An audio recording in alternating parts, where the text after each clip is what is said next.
Hello, good evening, and welcome to another edition of the CantinaMX podcast. My name is John Jagu. Very happy to have you guys along with us this evening. It's a special Wednesday edition of the podcast this week because of the fact that the Liguilla is playing two games on Thursday, and the second game would be over at midnight, and that would make it a little difficult for us to talk about that. So we decided to have more of a preview and talk about what happened in the quarterfinals instead, which is why we're doing a Wednesday edition. Also have a Wednesday edition. On this Wednesday edition, we will have Jon Arnold join us from goal.com. He covers CONCACAF, Mexico, and FC Dallas for the Dallas Morning News, and he's also a contributor on the BBC's World Football Phone-In. So happy to have him along, and he's going to talk to us about Costa Rica in our continuing series of previewing the World Cup. We're up to Group E, and he will help us dissect that group, and he will actually come on here very shortly, and happy to have him on. But like we said, we're going to discuss some Liguilla tonight. We're going to discuss Football Estufa. We got to get into the Chivas Crisis Center. I mean, good Lord, it's only been 3 or 4 days since their last game, and it's, you know, the novela is really heating up. They must know it's sweeps week, because Chivas are coming out with the news hard and heavy. We will get into that as well. So happy to have you guys along. We are live. We normally live Thursdays. Tonight's Wednesday, so we're live Wednesday tonight on YouTube. And of course, you can listen to this and all previous editions of our podcast. You can download those from the Podcast Center on iTunes on your iPhone. And I think we're also on Google Play, so you can also access our podcast from Google Play as well. Well, like I said, my name is John Jagu. Our panel will be joining us here shortly, but we do want to move on. And the first thing we want to do is bring on our special guest, to move them out, and that's Jon Arnold. So just give us a second, see if we can get him all hooked up here. We will do that here momentarily. Hopefully, we'll plan it right with the stinging of the music. It's always good to do that. So let's see if we can time that with Mr. Arnold here shortly. Hopefully, like in about.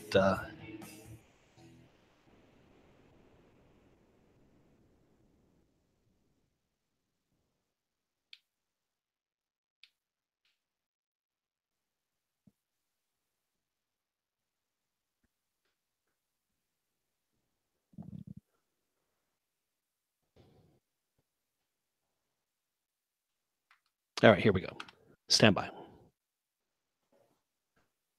Like I mentioned at the top of the show, we do have another special guest with us in our continuing series of previewing the World Cup group by group. We're up to Group E. Last week we had Group D with Kit McConico, and joining us here to talk Group E is a gentleman who is the beat writer for CONCACAF on goal.com, and he's also the writes for the Dallas Morning News when it comes to FC Dallas, and is a regular contributor to BBC's World Football Phone-In. It's a pleasure to have him with us. Please welcome Jon Arnold to the show. Wow, I don't know what to do after that. It's great to be here. Ready to talk some Group E. Well, before we get to Group E, Jon, there are a couple of things I wanted to talk to you about. The first one is that this is something that's been bothering me for a couple of years now, and maybe it's been bothering you too. But and I know you're a Fort Worth native, and I have to ask you, what is up with TCU fans? Why on earth are they so obnoxious? No, I don't. Look, I'm a Fort Worth guy, and I think Fort Worth is becoming like a cooler and nicer place day by day. And it's despite the fact that I live in Dallas, I prefer it to Dallas. TCU fans, I don't claim that, right? I'm a Texas Tech fan, so I left before the whole college thing. And now I think TCU, they've been the little brother for so long, and now that they're like sort of getting a little status, they don't know what to do with it. I guess it's sort of like, who could we compare them to in the? I mean, look, maybe the U.S. fans of Big 12. The U.S. fans, they get a little success. Maybe we don't know what to do with it, and then all of a sudden, you kind of get what's coming to you for not taking care of stuff. So, I don't know, man. Yeah, but I'm a proud Texas Tech graduate, as many people know. Well, guns up for that. Everyone. Everyone makes mistakes early in their career, so we won't hold that against you. No, that's all right. Actually, I do I will say this about Lubbock: it's a heck of a lot better than going to Waco. So that's all I have to say about Lubbock. Now, the other thing I wanted to ask you, John, this is what we ask of all our guests, and again, I don't want to put any pressure on you, but the guy we asked last week, we asked him, how he came to be, like what team he follows. He gave us this long spiel about being the president of the club, giving him a tour down in River Plate. And they walked through the installation, they walked to the trophy room, ended up on the plane service at the Monumental, and so from that point on, you're a River Plate fan. So again, no pressure, but I just want to ask you, how did the Sorting Hat come about picking the team that you favor? So yeah, this won't be a good story at all, because the truth is, and this is not, I get that this isn't like a satisfying answer, but the truth is, as a journalist, I really, really do try and maintain myself as neutral as possible. Certain years, I enjoy watching certain teams more. I really enjoyed watching Pachuca during their runs when they had Irving Lozano. I liked what Diego Alonso did. Like now this year, like I'm not like following Pachuca and getting sad when they lose or anything. So I don't know. Just because of local, I grew up here, I guess FC Dallas, but at the same time now I cover FC Dallas. So it's been a real struggle for me. Like when people ask me, especially like you go to a party, oh, you write about soccer? Yeah. Who's your Premier League team? I don't really, I don't like to get up in the morning and, I watch the highlights, but okay, do you Barcelona, Real Madrid? I appreciate how Barcelona plays, but, Madrid has the night, So I realize it's unsatisfying and I don't have a great anecdote, but man, I just kind of stay down the middle. That's how you're going a long way to avoiding saying that you're a Club America fan. That's okay. or just how did you get into football? So that, I think is a little more like romantic, I guess. I grew up like maybe most American kids. I grew up in Kansas, actually was there for 11 years, played a little bit of soccer, but also played, baseball, American football, whatever. We moved to Texas when I was about 11, but every 4 years I was really fascinated by the World Cup. My grandparents actually took me to Kansas City Wizards games. That's before they changed their name to the Wiz and before they changed their name again. Now I feel old. You started with the Wiz. Now I feel old. So I do remember the rainbow colored jersey. Yeah. So in '96 and '97, went to a couple games there, and would follow the World Cup in '98, and got really into it in 2002. Started realizing hey, these guys do something other than this every 4 years, right?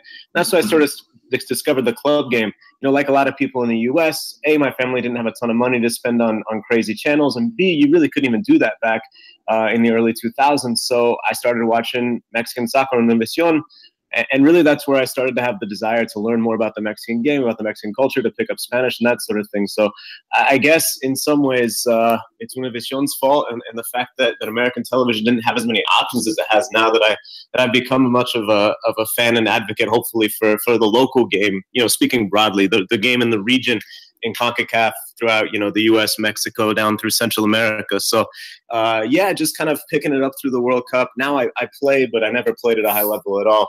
And that is still certainly true today. I'm a garbage player, as the guys who I play with every Saturday will tell you. But yeah, that's where it all started. So as a garbage player, what position do you play? I like to play fullback, just because it gives me enough illusion that I could kind of get forward and attack if I had the physical capability. I could make a run here and help out the attack. But I'm not exposed enough on the defense where an error I make can't be covered up by a better player. So are you an enforcer? Do you put the leg in when you have to? The only thing I can really do with any competence is sort of run. I'm not fast, but I can run for a long time. So I would say I wait everyone out for the first part of the game and then have a little bit of energy at the end and can make a run or two. So that's my strategy is just chill, be invisible for a while, and then at the end of the game when everyone's tired, I can still kind of put a few moves on. Oh, well, the U.S. has been using that strategy for 20 years, so I'm waiting the call up any day, So now we did bring you on, John, to talk about Group E, and the reason we brought you on to Group E is because obviously you do follow CONCACAF outside of Mexico more than most. We really are doing the Lord's work in that. And one of the teams that's in Group E is Costa Rica, and the first question I have for you is does Costa Rica have a chance to catch lightning in the bottle like they did in the last World Cup and surprise everyone with another quarterfinal run, or are they going to go down the way of the Cameroons and the Senegals and the Ghanas and Costa Rica, where the quarterfinal is it, and we probably won't see or hear from them for the next 20 years? Yeah, I mean, maybe Cameroon would be a good example because I think that they're a worse team this time around, but could still have that sort of World Cup maybe springboard them to continued regional success. You look at Cameroon in the African Cup of Nations, but like you said, World Cup level, we haven't heard them make any noise for a long time. I think this Costa Rica team, we're looking at a team that I think is worse than the one in 2014. I don't think it's as well sort of put together, or maybe the manager's tactics are not as kind of set as they were in 2014. And I just, look, we'd probably be saying the same exact thing about Costa Rica if we were having this conversation in 2014, that really they don't have that great of a chance. I don't like them to get out of the group. And not only did they get out of a group with 3 former World Cup winners, they won the group and then were able to continue their run. That being said, I still can't sort of in good faith predict that to happen again. I don't love their chances in this group. I don't love their chances overall, and I think that it's going to be really difficult for Costa Rica to even get out of the group, much less replicate what they did last time around. I just think they're worse off than they were. What is it about this particular group of players that doesn't instill confidence in you? And then I guess and for that matter, the Costa Rica fans, is it a personnel issue? Like I said, is it a coaching issue? Is it a combination of the two? What is it that makes the Tico Nation think that they need to be a little bit more bearish about their chances this time around? Yeah, I think it is probably a combination. When you look at the team, I don't think Oscar Ramirez is a bad coach. In fact, I think it's pretty remarkable that he's been able to do what he did. If you think about it, Juan Chope was supposed to coach this team to the World Cup, right? He was supposed to be kind of the guy to bring the Ticos into kind of the next level after they fell out with Pinto. Juan Chope comes on the scene, of course, well thought of, a legend. And then he gets in the fight, and then, it's like every CONCACAF manager, it seems, for some reason, the requirement for this job is to have some weird anger issue that causes you to get fired. So that's what happens, right? So then Oscar Ramirez comes in, and he's not exactly the coolest head himself, but he's been able to keep his cool enough to keep the job. And you look at his career, he never played outside of Costa Rica. He never coached outside of Costa Rica. And all of a sudden, he's just kind of the best club coach at the moment that they need a coach, and, had experience as an assistant as well for the national team. And he's the guy. So, look, I don't think he's a bad coach, like I said, but I do think this probably wasn't the coach you wanted necessarily to be taking up the mantle after 2014, to be kind of moving things forward. And then you look at the personnel, and, some of the players, even Brian Ruiz, who I think is a nice picture of kind of the Costa Rican team, an underrated player, a good player, a player that's perfectly capable, but at the same time, one who hasn't necessarily transcended on the international level. I mean, he's been very good, and I think he's well respected.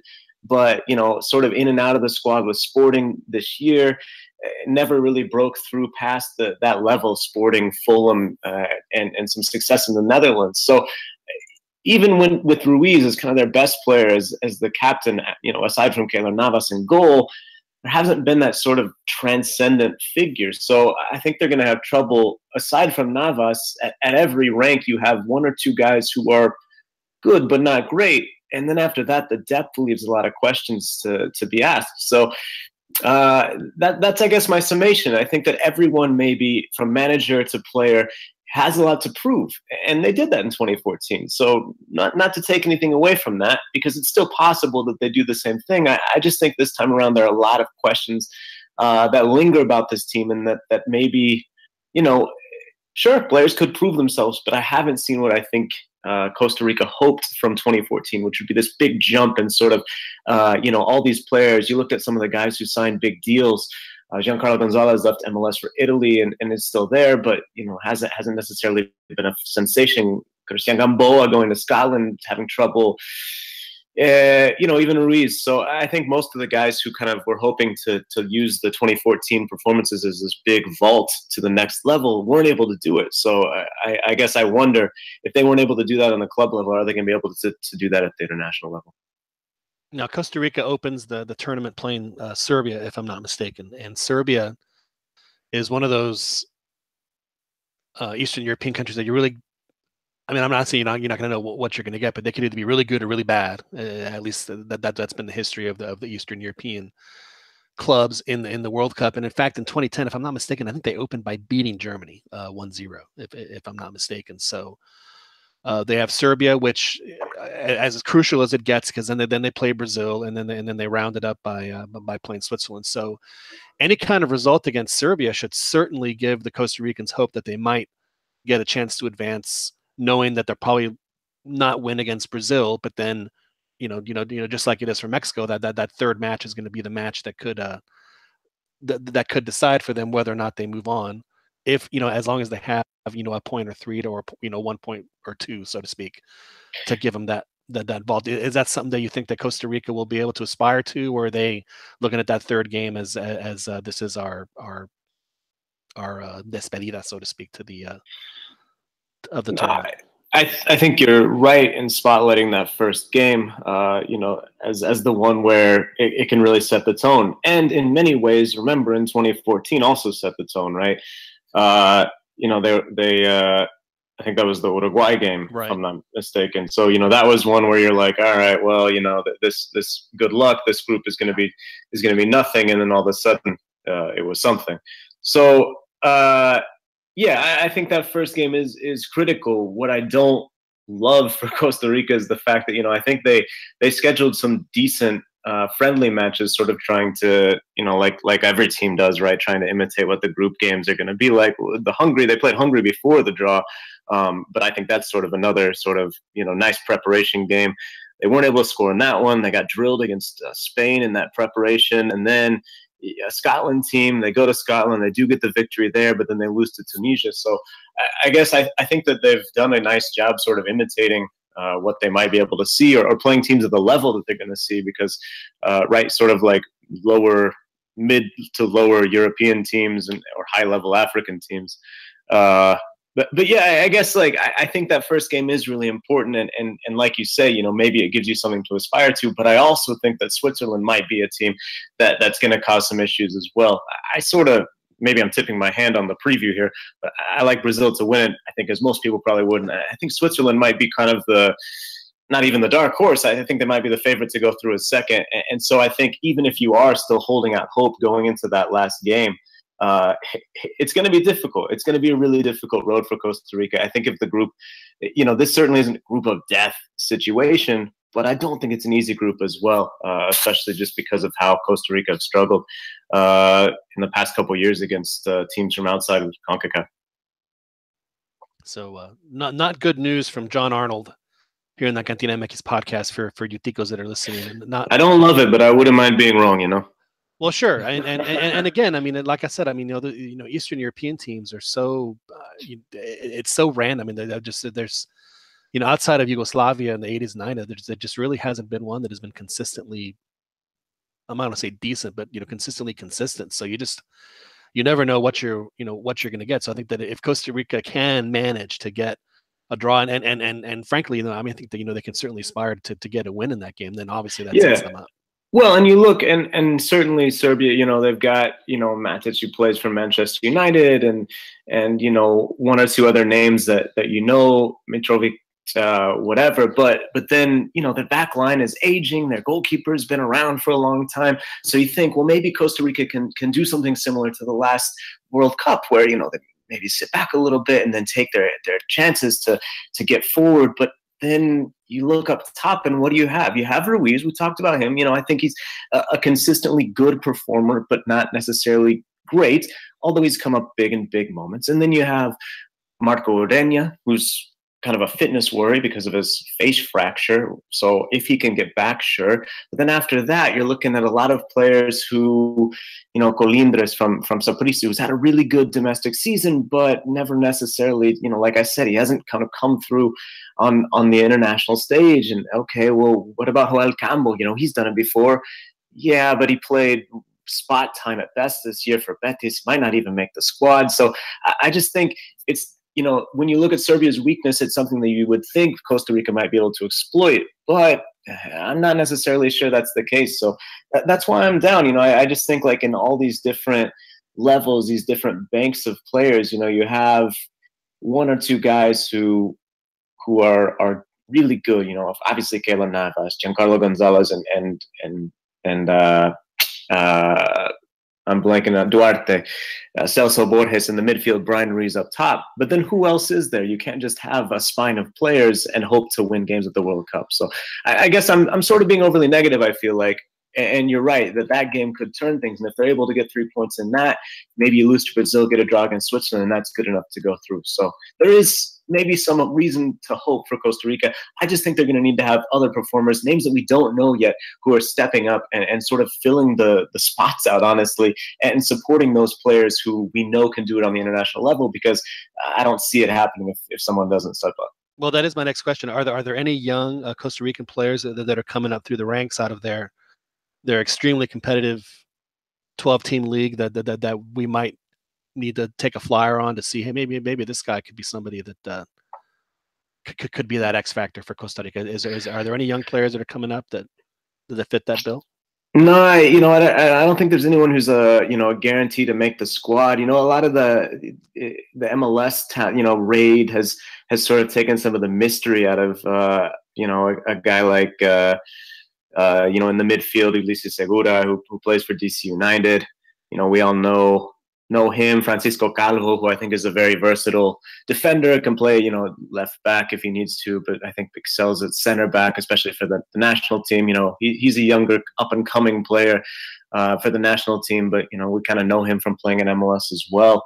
And a lot of the other guys, I think the guys that they've tried out in attack, have been really familiar names to fans of Costa Rican football. You look at I mentioned Colindres from Saprissa, Yendrick Ruiz, got a call up, I think, in the last couple games. They've tried Ariel Rodriguez, Johan Vanegas, I think will probably make the squad, a former MLS player who's back with Saprissa. So there's not sort of that, Chucky or even a Jonathan Gonzalez where you can sort of pin your hopes on this guy and say, oh, you know what, like this guy's the next generation. He's going to be big for us in 2022, but you know what, he's going to make this team as well and really do it. I think there was some hope that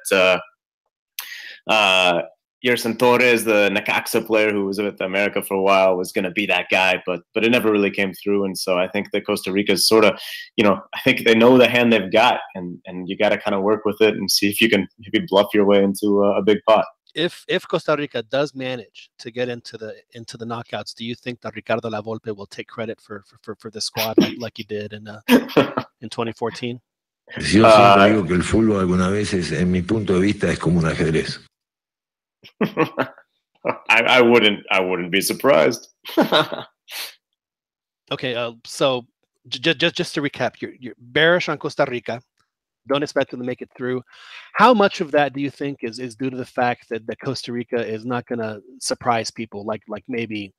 I mean, Uruguay probably shouldn't have been surprised because they had played them before, but maybe Italy particularly, maybe they didn't think that they needed to scout them as much. Not take as much time on the videotape and the study on Costa Rica as maybe some of the other teams. Is that now that people know what Costa Rica has, what they can offer, or how they play, it seems like teams should be actually probably a little bit more ready to play them as opposed to thinking that they're just going to be another outside of Europe and South American minnow. Yeah, and this sounds, I admit this might sound dumb, but I'll say it anyway. I feel like this might be the first kind of Twitter World Cup. Yes, it existed in 2014 and you had the hashtags, whatever, but like now, what surprises are we going to see at the World Cup? Who's going to come out that we just have no idea about? In 2014 it was Costa Rica and a few other, surprise teams. I don't think, James Rodriguez maybe even could fit in that category where he was top goal scorer. Nobody would have expected that. And we will still have surprises, right? There will be players and teams that break through that we're not expecting to. But at the same time, I think even in 2014, as much information as there was out there, I think it was still easy for teams to say, nah, we're going to get past that team. Nah, and whatever. And look, teams will make that mistake into perpetuity, that they're going to win, they're going to waltz the top of the group, et cetera, et cetera. Like, there will not be no more overconfidence. That's not what I'm trying to say. But I do think that now it's so much easier to kind of find, and not just Twitter, like InScout and all these different data sources where you can watch every movement that a player makes. Those things had existed 4 years ago, but they've become better and better and better in the last couple of years. And I think that that really does allow teams to kind of maybe leverage a talent advantage that they might have, because you're right, that element of surprise, it's really difficult to find. And certainly not if you're Costa Rica, right? We haven't mentioned him enough, maybe because of the fact that he's, just kind of such an assumed thing at this point. But Keylor Navas, a phenomenal international goalkeeper, and I don't think teams are going to take him for granted, right?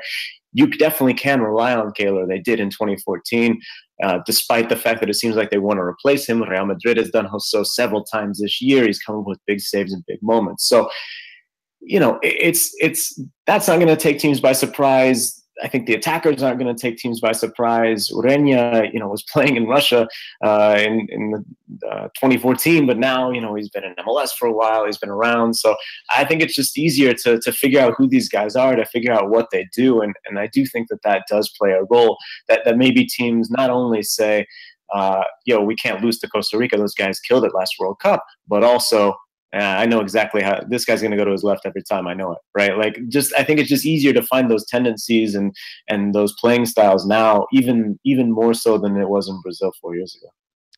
I want to open up to the panel. Any of you guys have any questions for Mr. Arnold? Don't everybody jump out. I got a question for you, John. This is Albert Campa.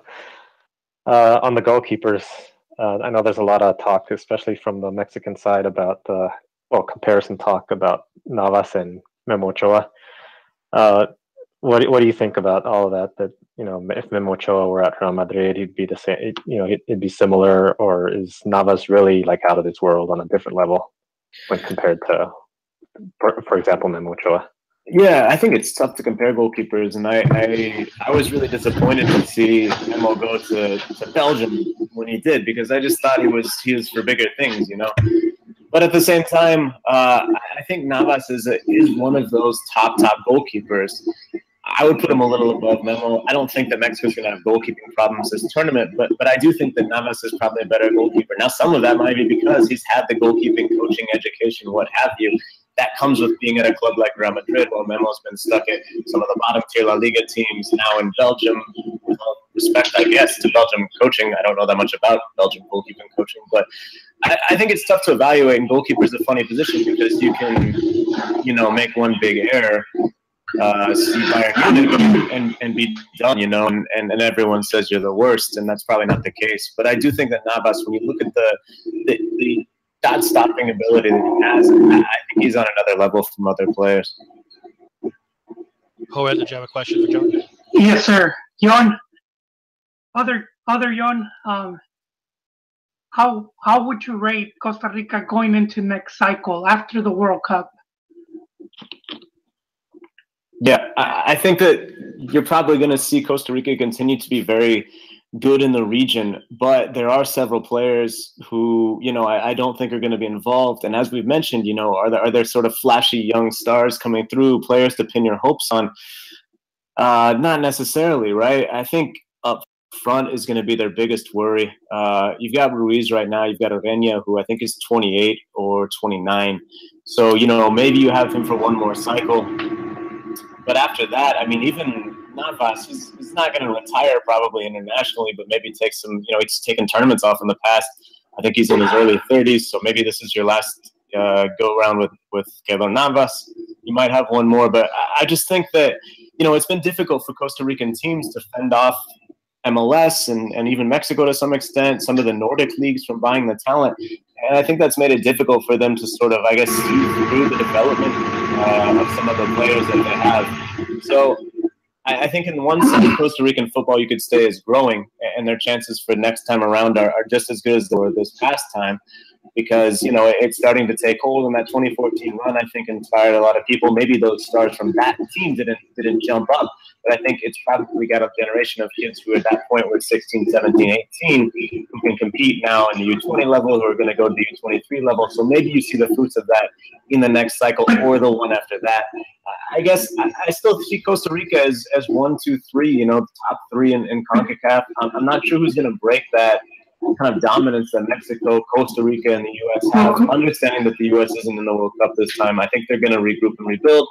And I think Costa Rica will kind of continue to be strong, but not, like I said, like it's difficult to see them kind of. Well, they have yet to win. They have yet to win a regional tourney. A World Cup, right? Yeah, so I think it's difficult to see them doing that, or, you know, making huge noise if this 2020 combined thing comes through, right? So, but don't you think it seems a bit? It might seem a bit of a I don't know how you say retroceso to do so good at the World Cup and then come back to the region and then you're still like in third place. Yeah, I think so. But I mean, on the one hand, I would say that, like, I think some of that is the fact that they probably overachieved in 2014. They were a very good team, but they were also very disciplined and well drilled on what they did. Pinto asked them to do a very specific thing, and they did that thing really well. And like John said, they surprised a lot of teams too. People weren't ready for that, even though they should have been. If they had watched, you know, qualification, and if they had watched previous Gold Cup tournaments, you know, I think they would have been better prepared for exactly what the Ticos were going to do. So I think it is maybe a bit of a step back, and I think at this World Cup, like I'm mentioning, you know, I think it's probably going to be a bit of a step back for them. But at the same time, like I said, I mean, a lot of that development comes from the domestic league, and it's tough because you can't keep players there because, you know, MLS teams can come and spend a couple, you know, what they consider to be a minimal sum, pry a player from Costa Rica, and now he's in MLS where they don't care if a Costa Rican player is developing or not, right? If he's not performing, he's on the bench because who cares? Like, we don't need to get him minutes, etc., because he's not in our plans. Whereas if he were playing for even, you know, an Herediano or a Liga, you know, those guys want those Costa Rican players to play. So without that domestic league being as strong as it has been, I think it's tough to kind of take a step forward. I kind of see them treading water right now, I guess. So back to the World Cup, Mr. Arnold. If you want to put your prediction hat on, do you? So you anticipate Brazil, and then you say Switzerland is the team that comes out of Group B. Is that correct? I think so. That's my gut instinct. And like I said, you know, if we were talking about Costa Rica's group in the last World Cup, of course I would say, oh no, it's Italy and Uruguay, of course, and Costa Rica is not going to get out, and they won the thing. But I like, yeah, Brazil, Switzerland is my pick. And who do you favor to win the whole thing? I've been saying, and I'm going to stick with it. I like Germany. I know it's not like a wild out there really thing. Jump out on that one. I know. I like Germany, and I also think, you know, everyone's trendy on Brazil, who I like, on France, who I like, but I think Spain is also a team that could have a bit of a nice run. I like Germany first, though. What can I say? And without giving away anything that you might be writing in the future, anything else, did you have any clues that you want to give as far as how you see Mexico advancing in this tournament, or is that something that you'd rather? No, I'm happy to chat about it. I mean, I wish I had some sort of like wild out there theory, but you know, I see them as the second place team, and like I said, I think this group kind of goes chalk with Brazil coming out as the winner, and it's going to be very difficult. You know, okay, Dani Alves got injured, maybe he won't be at full form. Neymar's recovering from injury, maybe he won't be at full form. Even then, Brazil just still has a lot of talent. You know, the last World Cup was a failure for them, but they still made it to, you know, the last four. So I think it's going to be really tough if Mexico does end up with that path, which I think certainly seems like the most probable outcome at this point. Now, one thing that we have said on the on this show, and it's I don't know if everybody echoes the same sentiment that I have, but of all the top teams for Mexico to play, whether it's Germany, Brazil, France, Spain, Argentina, I'll throw even England in there. That Brazil is the one team that for whatever reason, and they've proven it for the past 20 years, that Mexico plays well. I mean, they've played them more than anybody else, obviously, But to me, it's the one team that if they had to play a top team, that would be the team that I would want Mexico to play, just because of the fact that they actually have had success. And looking back over the past 20 years, I don't think you can think of any other team in the world that has had the success that Mexico's had against Brazil. So I know. Yes, I mean 2014 was great, right? Well, it's not just 2014. You go to 2012 in the Olympics. You go back to 1999 in the Confederations Cup final. There have been Copa Americas where Mexico's done well against Brazil, Confed Cups where they've done well against Brazil. It's for whatever I take your reason, point. Yeah. However, I still think that Brazil would beat Mexico. Even if you get we forced extra time, I think that's still that even favors Brazil more, because I think Mexico, when you look at L3 right now, I think there's I don't see a ton of depth, right? And so if you're going late, you hung with them. I think it's very tough. I'm not super up on CONCACAF this World Cup, which I kind of was ahead of 2014, and then it turned out to be, a pretty good showing, all things considered. I don't love it this time around. I think Panama's going to be, happy guests, happy to be there. It's the first World Cup, the last chance for those old guys. Costa Rica we've talked about, and Mexico. Like I say, I think it's actually a good team. I know I'm not exactly in the majority for this, but I like what Osorio's done, sort of in his entire process as a whole. But I think it's going to be difficult. So you have Brazil, Germany on one side of the bracket, and then you're thinking Spain and was it Argentina on the other side, or France? No, Spain, France, right? So they would actually meet in semifinals. So if the tournament works out a certain way, then your four teams would actually beat would play each other in the semifinals on their respective sides of the bracket.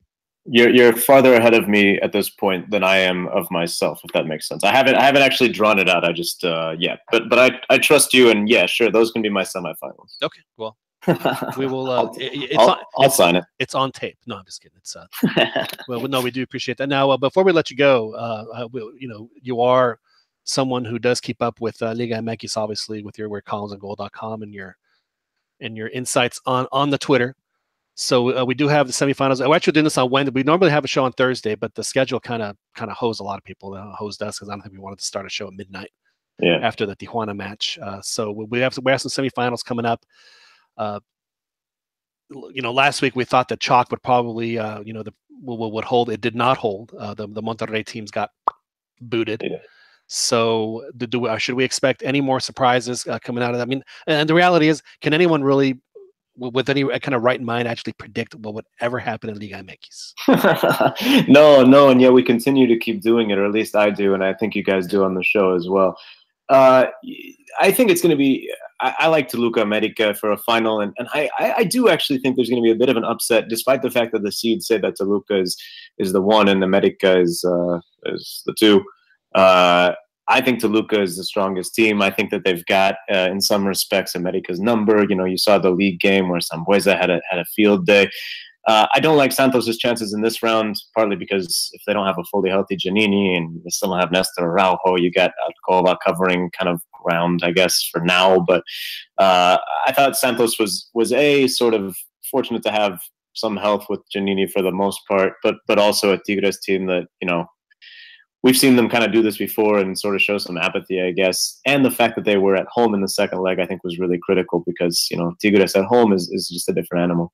Anyway, you guys probably already talked about that. So I think it's America. Toluca, I was stunned, of course, by Tijuana going on the road and scoring at all, much less doing it twice.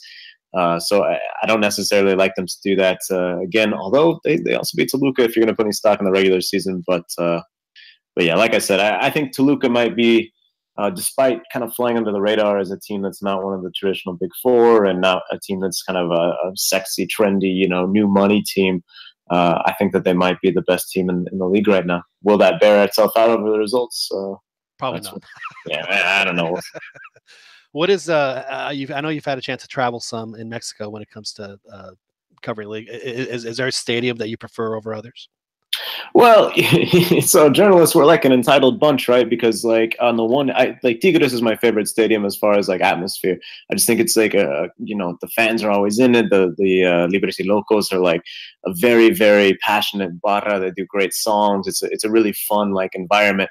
Just not great to work in. There's like no Wi-Fi, etc. So if you're talking about like like a modern, nice environment to work in, which your readers or your listeners probably don't care about. Monterrey across town is pretty solid. Everything, you get a little desk and everything works, and it's great. Azteca with their renovations has also become nice. But if you're just looking for pure atmosphere, Tigres is pretty phenomenal. Volcan, we'll see how long they stay there. I know they're trying to get out, and it's not exactly like I said. Monterrey, you look and it's this like modern marvel of stadiums, and then you look at El Volcan, and it's got character, man. It's a really nice place to watch a match, and if people have a chance to go down, it's a good trip.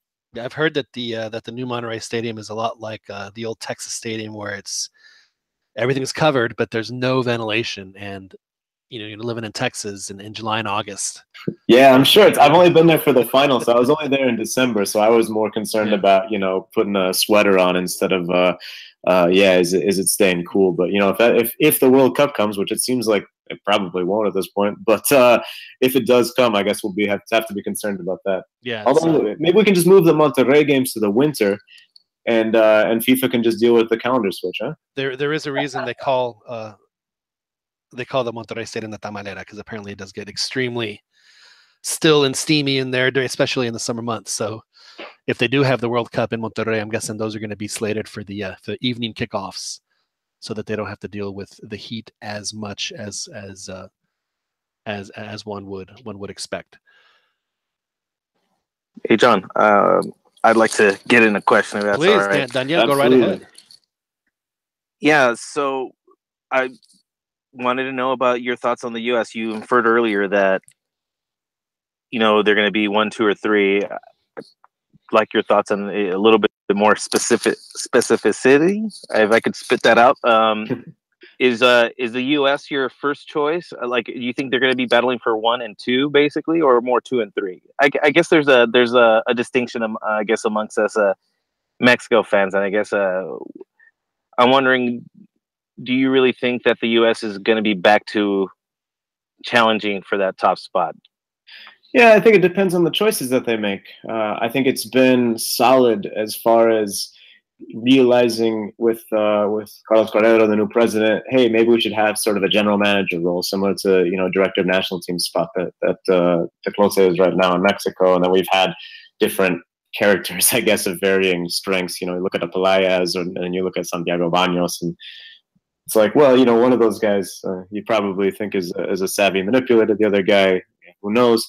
But anyway, I think that's a good idea, and the fact that they hire a new manager, the new manager, I think will determine a lot towards the direction of the U.S. men's program. Right?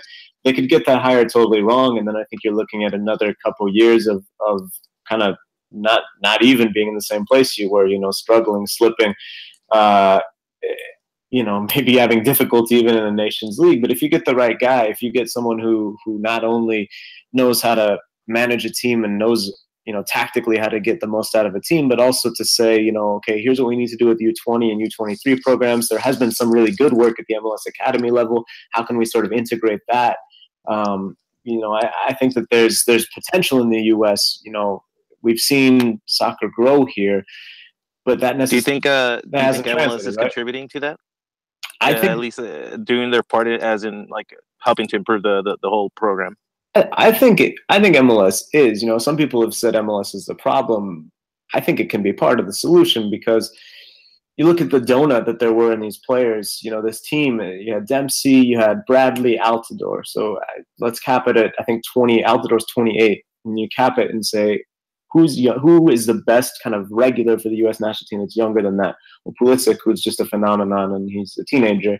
And then after that, DeAndre Yedlin, I guess, at 24 425. I mean, there was nothing. And I think that sort of was the period where MLS teams' strategy, if there was one, was to just kind of try and get a player, sell them as quickly to Europe as possible, move on to the next one, and also bring in these older foreign players who didn't necessarily contribute on the field. Now I think teams are realizing we have to develop talent here. If we don't have the academies that are producing players who can actually play in MLS and help our team win, and maybe they get sold on in the future, maybe not, we're not going to have much success. There was a gap between those two kind of theories of players where you had Bradley Altidore, even a Tim Howard, guys who played in MLS and then moved to Europe and sort of had success at the top levels, Altidore exception. And then you had this idea of like, okay, let's just sell everyone, where you had this gap of like a Breck Shea. He would have been in that generation had he been able to break into the national team. So I think there was this big hole, and now that's being filled somewhat by this new generation of players, many of them coming up through U.S. academies. Kellen Acosta, Paul Arriola, Pulisic even had some of his roots in the U.S. system. So I think MLS, is going to be part of that. And as it continues to get stronger and stronger, closer and closer to a CONCACAF breakthrough, I think it can be sort of play the same role that a lot of leagues around the world play in their national team setup. And if MLS is succeeding, U.S. soccer probably should be succeeding on the field. It's just that hasn't necessarily been the case in the last few years. Jon Arnold, you're the president of USSFF, or whatever it is, USSF. It's hard to say. who do you tab as the next U.S. national team coach? Well, in some ways, I'm a romantic and just a total dreamer, and I say Bielsa, right? I think that'd be great, but he's pretty peculiar, hasn't really worked out his last few jobs, doesn't want to learn English, so I'm probably getting nixed by the board on that one. So look, my number 2 option, he might be Mr. Juan Carlos Osorio. I mean, he's bilingual. He actually looks, say what you will about his strategies, rotations, and I understand the frustration, but at the same time, I think it's been a long time since the U.S. has had someone who, I don't know, Jurgen Klinsmann, you'd hear the stories from players and there was no communication. He didn't even tell them that they're going to get called up. They found out by email, that sort of thing. Osorio at least says, his players seem to support him, and he says, I'm sending these guys videos on the iPad, and I'm sending these guys plans on this and that. It just seems like it's been a while since the U.S. has had anyone who's actually been able to communicate with players in a way that they understand. I'm not saying that's like the only key, or even that Osorio is the best in that.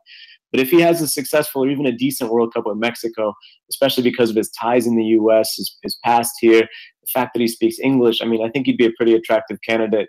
If I'm the president, I go for him, and I actually do think that if he is available, U.S. soccer will probably have him on the short list as well. So you lean more toward the coach that's kind of like the systems engineer guy, that like the big picture guy that's going to work and overhaul the entire system over the next 4 years. Yeah, and that's what Klinsmann said he was going to do too, and it didn't necessarily work. But I think that the U.S. needs someone like that. There's just so many moving parts. Daniel asked about MLS. How does MLS fit in, right? The youth development. We are developing kids, but then where does that go? And I think the other important thing, sorry to cut you off, but so I think we do need someone big picture, but I also think we need someone maybe who doesn't, not saying it needs to be a requirement that they speak Spanish, but at least have some sort of understanding of the football culture in Mexico and Central America and South America, because that's such a big part of our U.S. soccer dichotomy and community that we just haven't utilized. I think Klinsmann said that he was going to do it, and his way of doing that was calling up Edgar Castillo, calling up Gringo Torres, and then forgetting about those guys after 2 weeks or 3 months or whatever, right? That calling up a couple players who speak Spanish isn't integrating the Latino community in the U.S. into U.S. soccer. It's going to take much more work than that. But I think if we have someone who understands how things work in Latin America, I think we have a much better chance of being able to start that process, because it's going to be a process. I don't think you can just have a coach who speaks Spanish flip the switch and suddenly the Latinos who feel that they're not a part of the U.S. soccer body are going to feel like they're in now.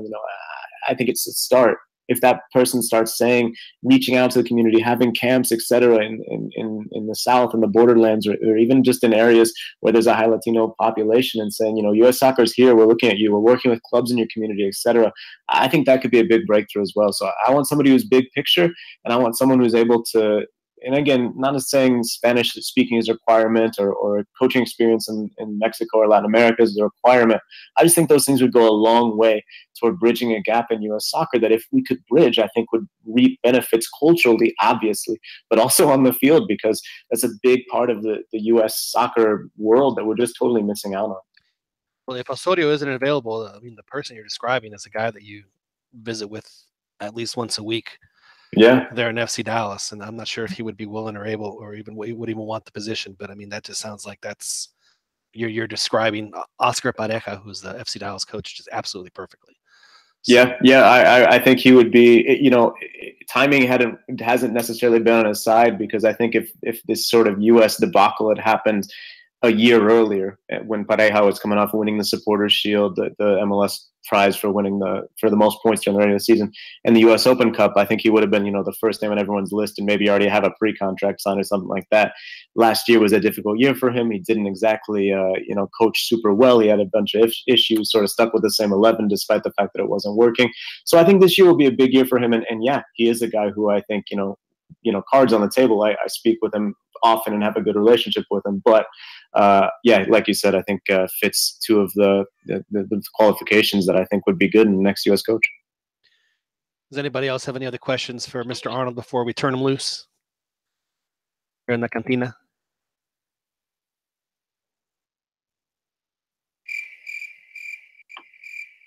I'll have to stop by more often, have some peanuts, throw back some light beers in the cantina. Well, we don't drink light beer in the cantina. Just so you know. That's what I think of when I think of a cantina up in Fort Worth. Yeah, and I'm from San Diego, so we must do craft. Yeah, absolutely. That's true. John Arnold, thank you very much for joining us. We do appreciate you taking the time, and I know you're a busy man, so thanks for carving out a few minutes with us here on the CantinaMX podcast. So we wish you much success in your upcoming travels. I know you're headed to Russia, so have a great time over there, and be sure to give us a lot of insight for the folks that follow you on Twitter and read your columns. We do appreciate it. My pleasure, guys. Talk to you soon. That was Jon Arnold joining us here on the CantinaMX podcast. Very happy to have him on. And, I should probably correct something. I think that we would be willing to drink light beer here in the cantina as long as we have, if we have a sponsorship of light beer, then we will absolutely drink as much light beer as needed. I think even Chiquis would drink some light beer here in the podcast if we were able to get a sponsorship like that. But Jon Arnold joining us, giving us a very pragmatic outlook on Costa Rica's chances in the upcoming World Cup. Like we said, they open with Serbia, where we think that's probably the key match for them if they can get a good result there, and then they play Brazil in the second game, and then it would all come down to, like it will for a lot of teams in the upcoming tournament, that third match is going to be a play-in game for the right to make it to the knockouts. And I think we all agree that Mexico will probably be in that situation when they play Sweden as well in Group F. Now we're not going to do Group F preview because at least not just yet. But we do. We will moving on to Group G next week, and hopefully we will have someone that will give us an English perspective. England is in Group G with Panama, Tunisia, and Belgium, and so hopefully we'll have someone who will give us an English perspective on that particular group and England's chances, because it really is, quietly it looks like England is one of those teams that have a quiet confidence and not the lack of confidence that they've shown in the past couple of World Cups. It looks like it's going to be a different mindset for the English. So looking forward to hearing that discussion next week here on the CantinaMX podcast. But we are back with you guys here live on a Wednesday night, a special Wednesday edition. I'm hoping that my colleagues who are with me will be joining us again soon. I see that Joel and Albert are here, but whether they're not they're here, I'm not particularly sure. Oh, well, there's Chiquis. There's Chiquis. So Chiquis, if we got a light beer sponsorship, would you go ahead and knock one back too, Chiquis? That's a negative. A negative from Chiquis. He would not knock one back. Joel, if we got a light beer sponsorship, would you? Yes. Yes, I would. Without Yes. hesitation? Yeah, I've done it before, John. You've enjoyed and you've nursed a light beer while you were podcasting, Hoyle? No, not while podcasting, but Oh, just you know, just in general life, you have. yeah, sometimes you just get offered and hard to say no to a beer. Sure. Now, Jon Arnold was with us, and he brought up a lot of interesting points, and then finished up with what he would expect from what we would hope the qualities he would want in the next U.S. coach. And Chiquis, you don't seem to think that is all that particularly. Not all of it, but like it's not as important as one would think. Is that correct? What, the U.S. situation? Yeah. Oh no, I was referring to the I believe the lack of well, he mentioned Jurgen Klinsmann was really going after I guess Latino or Mexican American, like El Homie Castillo and Francisco Torres. I don't know if Gomez was probably past his time, but yeah, I don't see that. I think I've mentioned it before. I don't see there seems to be a thought that the Latinos are being excluded or not scouted properly, and there's a gold mine that's being missed. And I don't really see a gold mine in the Mexican American talent that's out there in the United States. Well, I wouldn't necessarily call it a gold mine, but I do think it is being. I'm not going to say neglected, but I don't think it's probably being scoured as thoroughly as some of the other areas. Chiquis looking down on. Well, no, I just on those born on this side of the border. Well, I was born on this side of the border. Well, you don't think there could be a Mexican American Chucky Lozano or equivalent even of like Pavel Pardo? No. Well, no, I don't think so. I mean, we haven't seen one, but without due respect, the best some of the players out there, but Pavel Pardo had good ball control, good passing, good distribution, good mind for the game. As I could see a Mexican American be more like Chucky with the speed and the athletic ability, but as far as the technique and the touch, I don't see that coming from a Mexican American. I think it's a matter of time, but even a matter of time being when soccer is the number one sport in the U.S. That's the matter of time that I think is when a Mexican American will be up to the level of a Chucky or Carlos Vela is a good example. There would be no American like Carlos Vela, Mexican American or whatever, because they lack the touch, the skill on the ball in the United States, where there's so many distractions and soccer's not the sport for a lot of these kids that they want to play and grow up wanting to be stars in. So that's the detriment that Mexican Americans have, the negative aspect of having the American at the end of that statement. And so soccer is just not going to be in their blood, not blood, but in their. Well, I mean, I don't think you can generalize, just make a blanket statement like that across that covers the swaths across everything. In that sense, I think that it's just a matter of uncovering those players. I mean, those players do exist. It's just a matter of finding them. And we always talk about how Mexico is a country of 100 million people. Blah blah blah. Why can't they find players?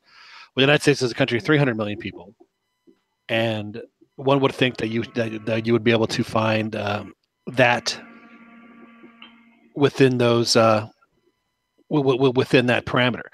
Now, the one thing that I always thought was really strange about Jurgen was he talked a big game about restructuring the whole deal and blah blah blah, and we're gonna filter players in, and then the very first thing he does, as you mentioned, Chiquis, is that he goes after Liga MX players, and then when he realizes that maybe these guys aren't going to be what we're looking for, then he goes and finds the German players, the players in the Bundesliga that have American passports. That's sort of supports my point. But I agree with you. But I mean, but the thing that Jurgen wants to do is not something that's going to happen in a 4-year process. It's just not. So I don't understand why there's this need, and this happens in Mexico too, to bring in a guy who's going to be both a national team coach and this miracle worker that's going to somehow find all these players and develop all these players to be national team material in 2.5 years. Where are they coming from? It's just not going to happen. Yeah, I agree with you're talking about the coaching aspect. A coach can't do everything, can't be in charge. No, I agree with that, and nor should he. I mean, that's there's that's a position that should be filled by back office folk that really, the behind the scenes. It's like position coaches in football, in other sports. I mean, those are the guys that really get down to it. I mean, that's what you need in situations like that. You don't need and especially a national team. The national team coach is busy doing other. It is a full-time job, more than a full-time job. It's like 3 full-time jobs to run a system like that. And to make it really difficult for the U.S., I mean, the MLS teams do have academies, and they're starting to develop players. FC Dallas has been very good at developing players, as well as Houston Dynamo and some of the other ones. But then they still have that draft, the MLS draft, where they bring in college guys, and college guys are folks that are 21, 22 years old that have been playing soccer for 3 months a year, competitive soccer 3 months a year. For 4 years, so in the 4-year span, they played a year, 12 months of soccer, and that makes it difficult too. I mean, I understand having the draft, but if you're going to have a draft, why don't you go and draft the 18-year-old wonder kids like they do in Major League Baseball? So there's definitely some things that would probably need to be addressed, but in trying to structure how U.S. builds and finds and develops the talent, but the national team coach should not be the one responsible for coming up with that structure. Yeah, I agree. Yeah, they need help. They need directores. They need youth coaches, all that stuff. Now, before we move on, I was thinking about this when I was listening to which was completely unrelated. But I thought it would be a really funny question to ask. Not what is your favorite Pepito joke, but what is your favorite punchline to a Pepito joke? Joel, do you have a favorite punchline to a Pepito joke? I can't remember them. No. It's been so long. Well, like the one that I thought of that it slays me every time I think about it was, no, pero tu abuelita se echó un pedo y mató al gato. That's the punchline to a Pepito joke. So if you think of one later on, Joel, in the show, please let us know. But before we move on, though, Joel, we need to. I guess what we do need to do now is move on to the. Do we want to talk Chivas Crisis Center, or you want to wait for more Chivas to come in? No, you want to. You mean to be interrupted? No, I'm. Oh, you want the unfettered. Yeah, I want the hot seat. You want the conch for this the entirety of this segment. Yeah, they could weigh in later, but okay, all right. So let's recap what has happened over the past few days. So Chivas loses to León, and then they obviously won the Coca Champions, so they didn't make the Liguilla, so they had they had a week's worth of downtime. And then this week, the news that is coming out of Verde Valle is that there's going to be a fire sale. A lot of players, in the great tradition of Mexican teams preparing for the Club World Cup, they're going to gut their team, as they always do, and then go to the Club World Cup as a shell of their former selves, a team that looks nothing like the team that had actually won the Conca Champions. And it looks like that's what Chivas is getting ready to do. There's talk, although nothing has been confirmed, but there was talk that Rudy Pizarro was going to go to Monterrey. That Pulido was out. Who else is out? Who else? Alanis was signed. Alanis is already out. Free transfer. Yeah. And Cota will be returning to Pachuca, but I think they're sending him to another club. They're going to send him to León. Is where they're going to send him. Yeah, sister club. Yeah, so 4 starters and 4 key players. Yes, sir. 4. And also there's also Monterrey, talk of Monterrey wanting Almeida. And I was gonna get pinche Juan, you stole my point. You stole asked. my thunder. You stole my thunder. No, it's all right. And exactly. And to make matters worse, there's talk that that there have been formal conversations between the Monterrey front office and Matias Almeida. Yeah, and Now, what I did see. Go ahead. Almeida does have, by this point, he has, I'll say, less than 2 years left on his contract. So if anyone could buy it out, it would be Monterrey. If anyone could buy out his remaining contract, it will be them. Just sell They could easily do it. A couple of truckloads of Coca-Cola. Well, there is, for example, Pizarro, right? There's talk that they want Pizarro and also Pulido, that they want Pulido. So they will be taking some of the Chiva boys with them. But there will be a trueque, so Cesar Montes will be going to Chivas.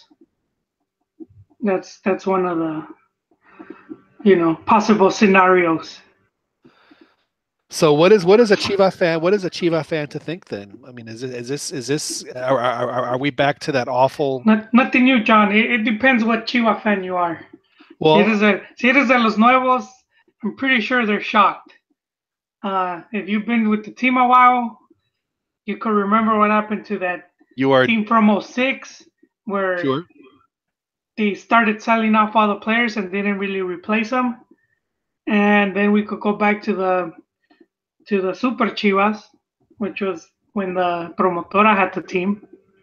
And around the time that they left, they got rid of all the players. Remember, that's when they sent Ramon Ramirez to America.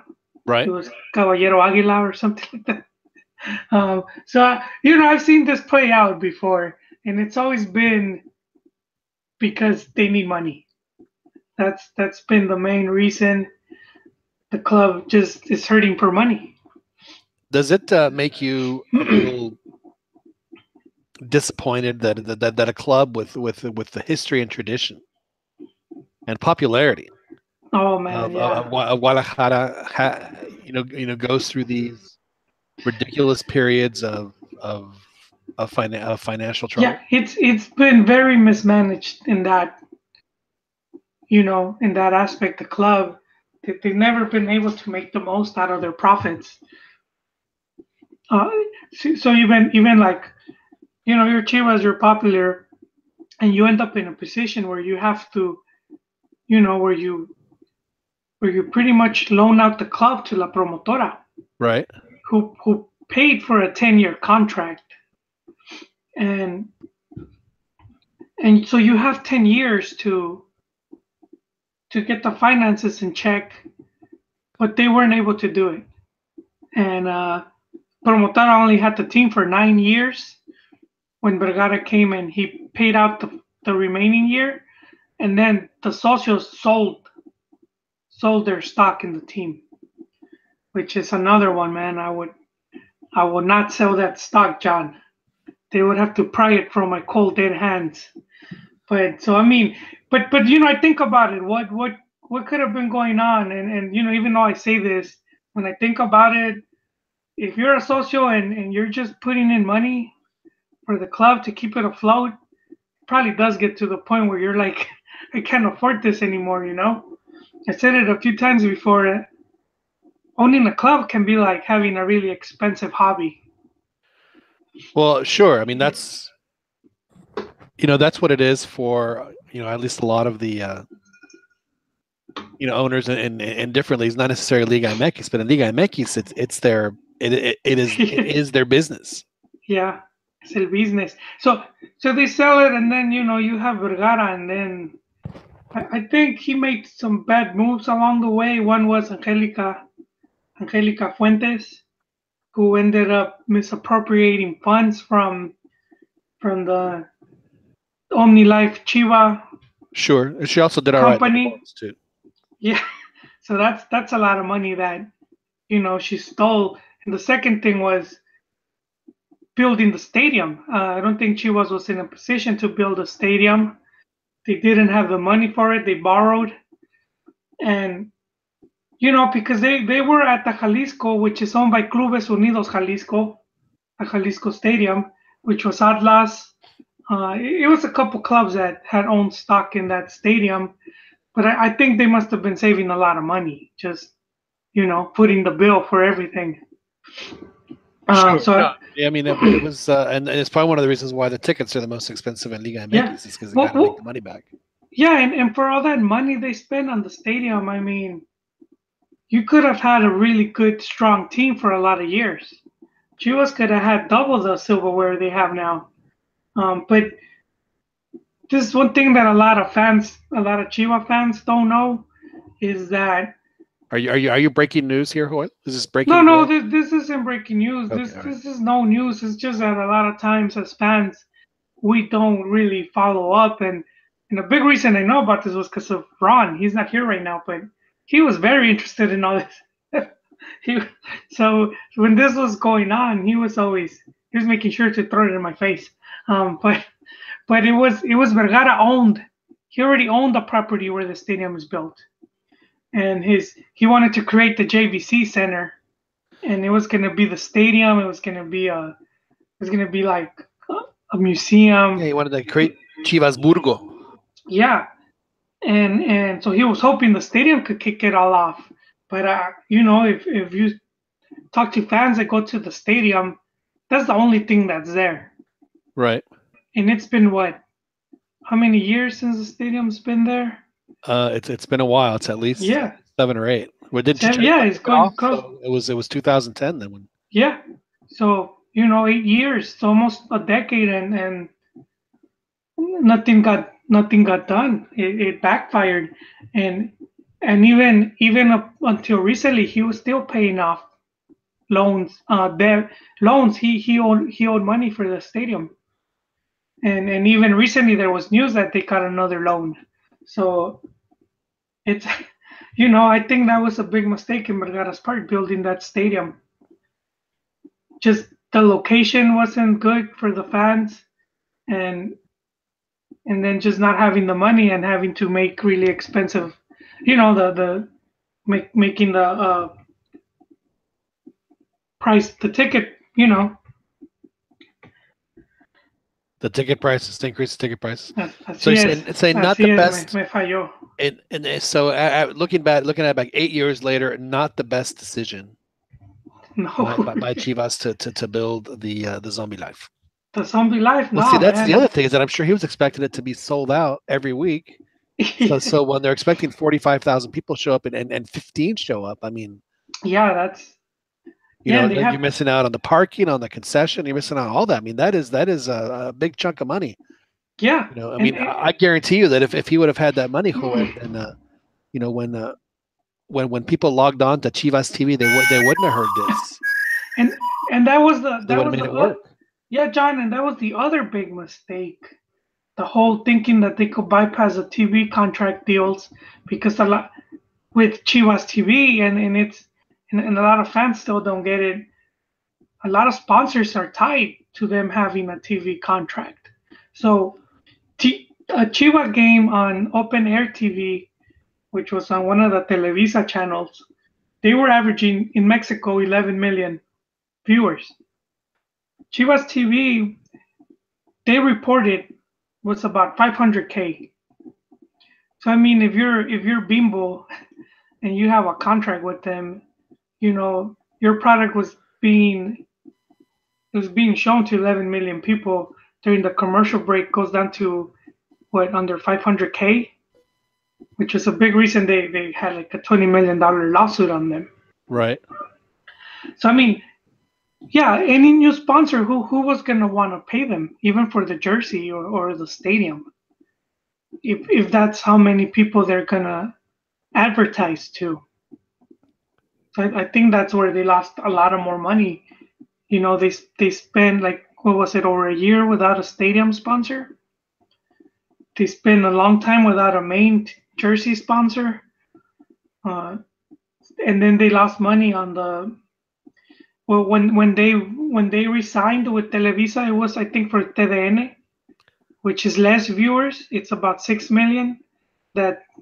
Because it's cable. It's cable, so it gets about 6 million.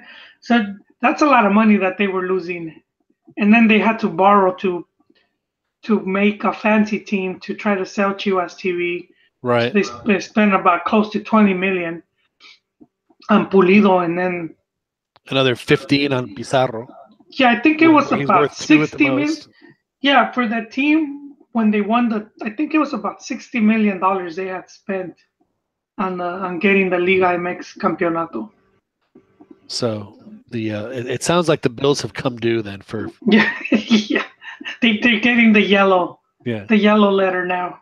So only in Chivas world where they sign a player for $20 million and then sign him off to another team for 10, and it's a good deal.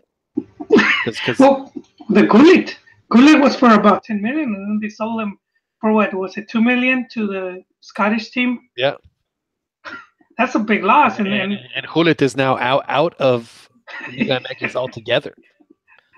Yeah, they asked Caixinha, and they said no. You know what? I think we should probably. You know, I was gonna save this for a Regio talk, but I think we should go ahead and just throw it in just because I mean that really is. I think for Chivas fans, just so sad to hear. You know, this great team so poorly mismanaged and just mismanaged for not even for years, but for decades. Yes, it's no wonder they've only won 5 championships. Yeah, after the Campeonísimo in the Liguilla era. You know, that's. That is a lot of tournaments, Joel, where Chivas didn't win the championship. No.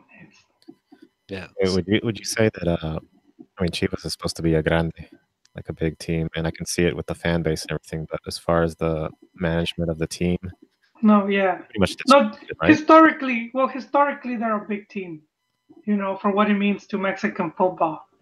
But as far as big team goes, they're far from it. You know. Big teams are always fighting for the league title. They don't go on 10-year, you know, droughts. Well, yeah, 10-year droughts. You know, and you could tell because even the fans have been conditioned. Because look how forgiving they are of Almeida. This is the second straight season or tournament without Liguilla. I mean, any big team like Real Madrid, you know. And they won't allow that. I mean, they even kicked out who was it, Capello, because they didn't like how he played, and he won the league title. You know, we do have one final opinion on Chivas before we go, because I do want to talk about another big team that was in the news this week. So let's see. Chivas, don't make me laugh. All right. So. But you know, Chivas, because you know they have all these championships. So I would say we're similar to Uruguay. We were Equipo Grande once. Or Hungary. No, but Uruguay has like the 2 World Cups, and they have like three gold medals. 3 gold medals, right? They won all like in the 1920s and 30s. Yeah, so that's kind of, and then but you know after what. Like 1950, they just kind of fell off the radar as far as they've made really big teams twice. But I mean, I guess that kind of would be an apt comparison. Now we should talk Cruz Azul, Joel, because they made a move today that I think is probably the best move they've made in like 20 years, in my opinion. By bringing in Ricardo Peláez, you know, a guy who's proven, you know, at the hottest seat of them all, that he knows how to put a team together. So, a very bold move by Cruz Azul. I think that they're close, and I think he's going to do the same thing he did at America. He's not going to bring in guys from wherever. He already did one, John. They got a Peruvian international that was at Lobos Buap. Well, there you go. I'm guessing it was a bargain buy. Who's in line to play World Cup with Peru? Yeah, he's actually he's one of the starters, if I'm not mistaken, for the Peruvian national team. Yeah, so I mean, that's what he did at America, is that he he built his team, but he built his team from players that already, you know, had shown success at the Liga MX level Yes, instead I of like your just taking a comparison, chance John. on a bunch of dudes. I like your comparison to Bayern Munich. Oh, when did I do that? It was yeah, that's when Pelais was at America. You were talking about how that's what Bayern Munich does. In Bundesliga, they get a lot of the top players from their teams. From the other teams. Yeah, right. From their only. I mean, yeah, they'll still buy, but majority of the time it's the proven players. Right, players that have proven themselves in the Bundesliga on top of everything else. Yes. So I fully expect Pelais to make this. So if I were a Cruz Azul fan, I would probably be more excited about this move. I wish Metal would call it in, because we need to hear from Cruz Azul fans. Yeah, I don't think Pelais, for a lot of fans, even Americanistas, has gotten as much credit as he deserves. Oh. Just even when he was leaving, I remember seeing Americanistas like celebrating, or they were blaming him for stuff like they didn't have a centenario party match against a top club or something like that. Right. Or they weren't signing because they were comparing their team to like Tigres bringing Gignac. So they're saying, yeah, America's not doing this. Or they're not doing that. They weren't concentrating on the important stuff, that their team was pretty much always in the fight. They were winning a title every other tournament. They were. I mean, he's made, ever since he came in with Piojo, like they haven't missed a year. They've won the championship twice with the CONCACAF. So he had a lot of success at Club America, and definitely has set the blueprint. So I mean, I don't know how any Azul fan would have thrilled. Now, the one potential conflict I see, Joel, is there is another sphere of influence in the world of Cruz Azul that does bring in players, and I'm wondering if they'll be able to have a symbiotic relationship. Of course, we're talking about Mexican. Would he be a super agent or a super promotor or whatever it is? Just a guy who handles a lot of players, and that's Carlos Hurtado. So, and it's not, nothing's ever been confirmed, of course, but the story has always been, whether you believe it or not, that he has a very rather large influence on what players Cruz Azul puts on their roster. So, yeah, well, I mean, I think he could work with him as long as he brings in players from within the league and not from abroad, because that's always been the gamble, like the way they brought Carterucho Quemado. He's top goal scorer in Argentina, comes to Mexico and struggles to score 3 goals. Right. All season. So someone forgot to tell Cruz Azul how how the league expanded to 30 teams. So you could easily load up on, you could score goals on like 10 teams that are like still second division material. He did score, however, in the second to last week against Tigres, probably the best goal of the year, in my opinion. Where it wasn't like a 30-yard shot, que lo clavó en el ángulo or anything like that. It was he controlled the ball, made one move, made a fantastic move. I can't really describe, kind of like a little stutter step, but with the ball to free himself of both the defender and then the keeper had already guessed. He was like all he had to do was just push it in.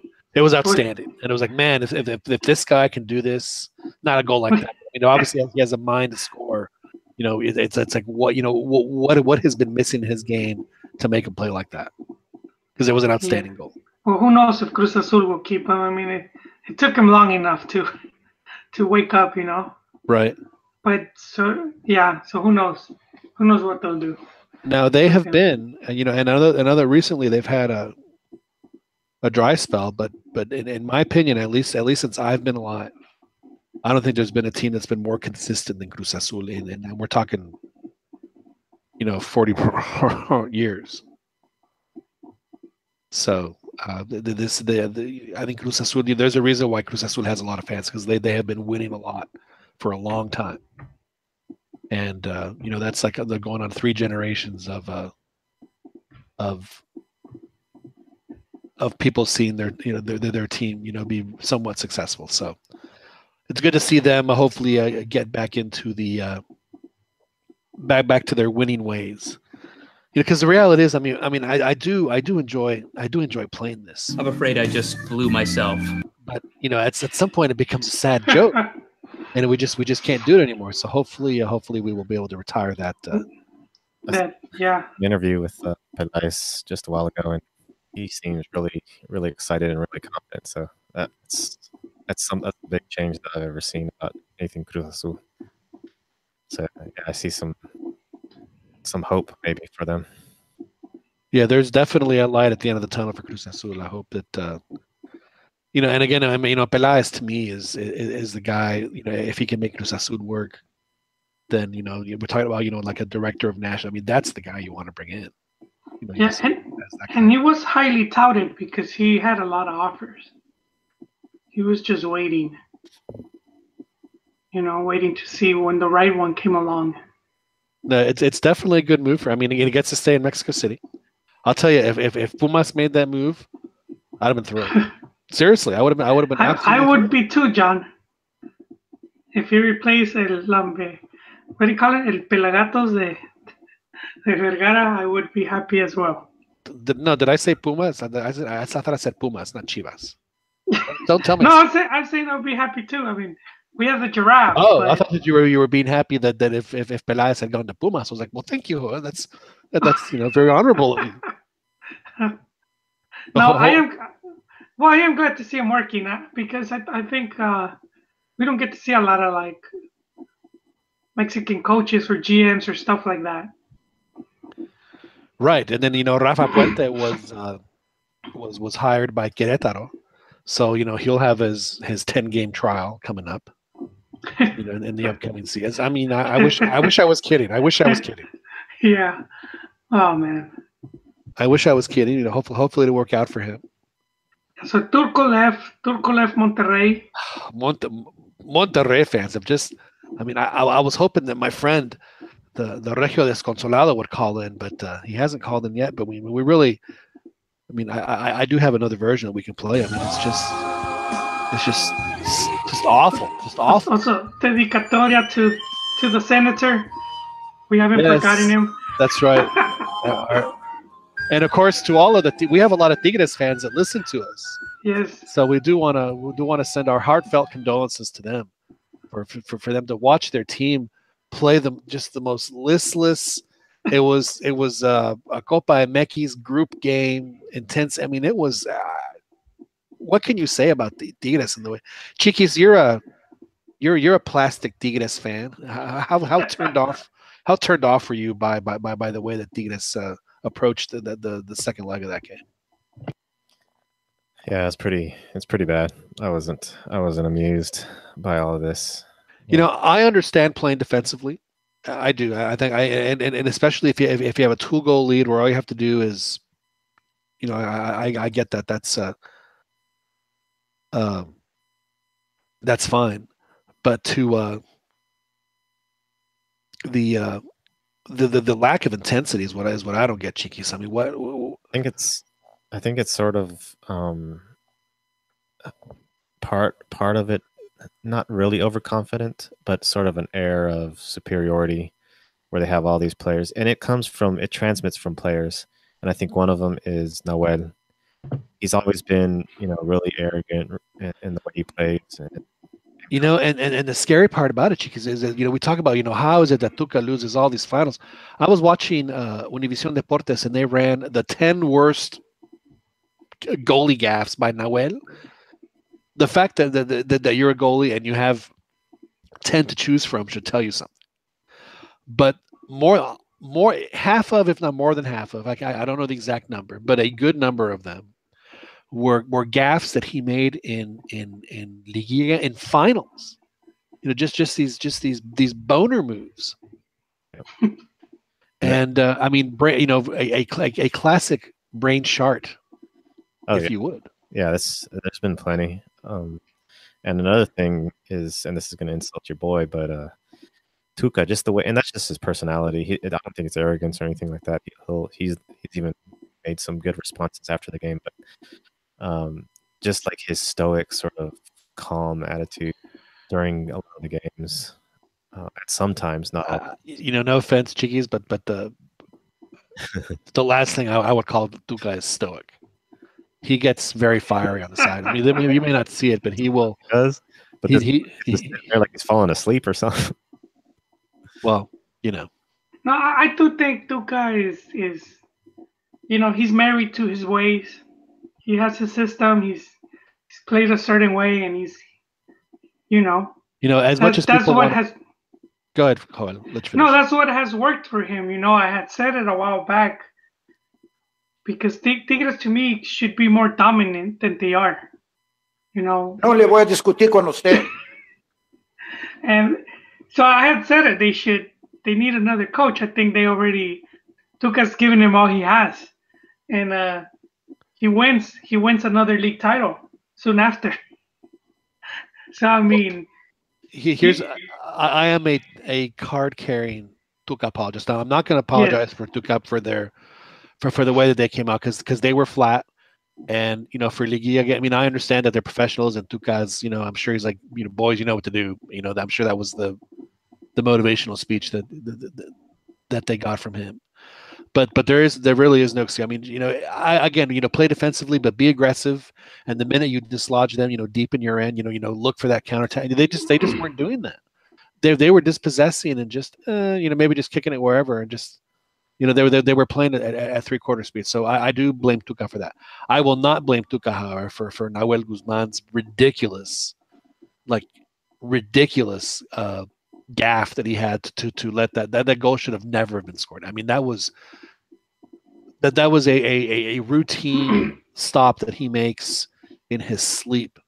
And for him to misjudge that is just and same in the Chivas final. And in the CONCACAF final. I mean.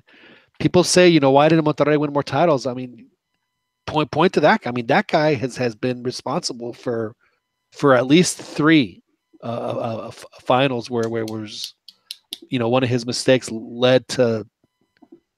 You're talking about the team is not winning. You're talking about the Giannini goal, the last the game. Yes. Okay, interesting. I didn't really. I looked at it a few times, but I didn't really think it was fully his fault. I thought it was just enough. Oh, come on, dude! It wasn't going super fast, but it was just enough speed to whip off his gloves. I'll have to look at it again. I'd like to hear Dan's opinion on that, but it seemed a pretty good shot. Yeah, hopefully Dan will join. I know Dan was on with us earlier. Hopefully he will rejoin us here in a second. But yeah, it's. So that to me, they had what they wanted. I guess Santos had gotten the goal, but Santos really didn't do much. Well, I take it back. In the first half, after Santos got the goal, they probably should have scored again, but they didn't. So Tigres was able to withstand the charge, and you waste a lot of energy doing that. So, but they never wanted to make him pay, and that's what I don't understand. It's like, where was that super counterattack that you've seen Tigres do over and over again? Well, yeah, and Tigres, I mean, I can understand why the Tigres Directiva holds on to Tuca. He might lose some big matches, but he has them playing those big games.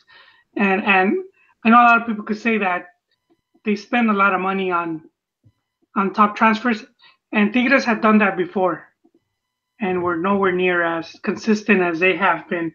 So yeah, under Tuca, they won 4 league titles.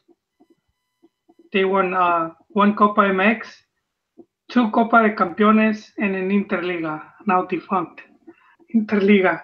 So that's about it. And then they did reach the Copa Libertadores final. So that's a subcampeonato. I'll count it just because it's not an easy tournament to compete in. Not be forgotten. So I mean, yeah, and interesting fact, John. All of Tuca's league titles have been aperturas. That is incorrect, sir. It is incorrect. Oh, I'm gonna have to call. I'm gonna have to. I'm gonna have to disagree. I'm looking for it. Man, I wish I was on the right page. Oh. Oh, no, that's just. See now I've lost the moment. What's going on? What is? If there was a second division of podcast hosts, right, I would have been relegated right now. Yeah.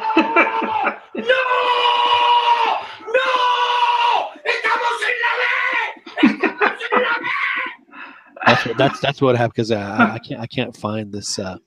Oh man. This particular clip. What's going on? Well, I was gonna play the one from Billy Madison. Was like that may have been. In the history of it, it's, but I can't find it. I thought I had it. I guess I don't have it. Oh well, never mind. Moving on. You did win Apertura. Oh wait, hold on a second. UNAM Clausura 2009. That's right, Clausura 2009. They beat Pachuca. That was when Pablo Barrera scored the winning goal. I'm talking about with Tigres. Oh, with Tigres. Oh, I thought you were just talking about that Puma stuff. Come on, John. Get off of the. Copa MX. No. But no. I mean, just league. Just league. League is all Apertura here. Yeah, league. Just as league campeonatos have all been Apertura. So maybe the next one, your odds would be better. Oh, you know what? I have this one clip that's not labeled.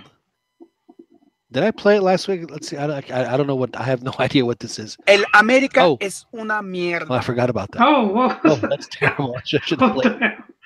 I need to delete that. Was that meant for Surge? I need to delete that for my for my little path here. That was unfortunate. I'm not sure where that. I think I've been hacked. I would never Russian hackers. Never play any kind of clip like that for any other team. I just want you to know that, Joel. I just want you to know that. Well, it's a good. Yes, Joel, please. Just to finish off on the Ticotalk, he announced his retirement. So if I'm not mistaken, 2020. Yeah, 2020. So he's got 2 more years.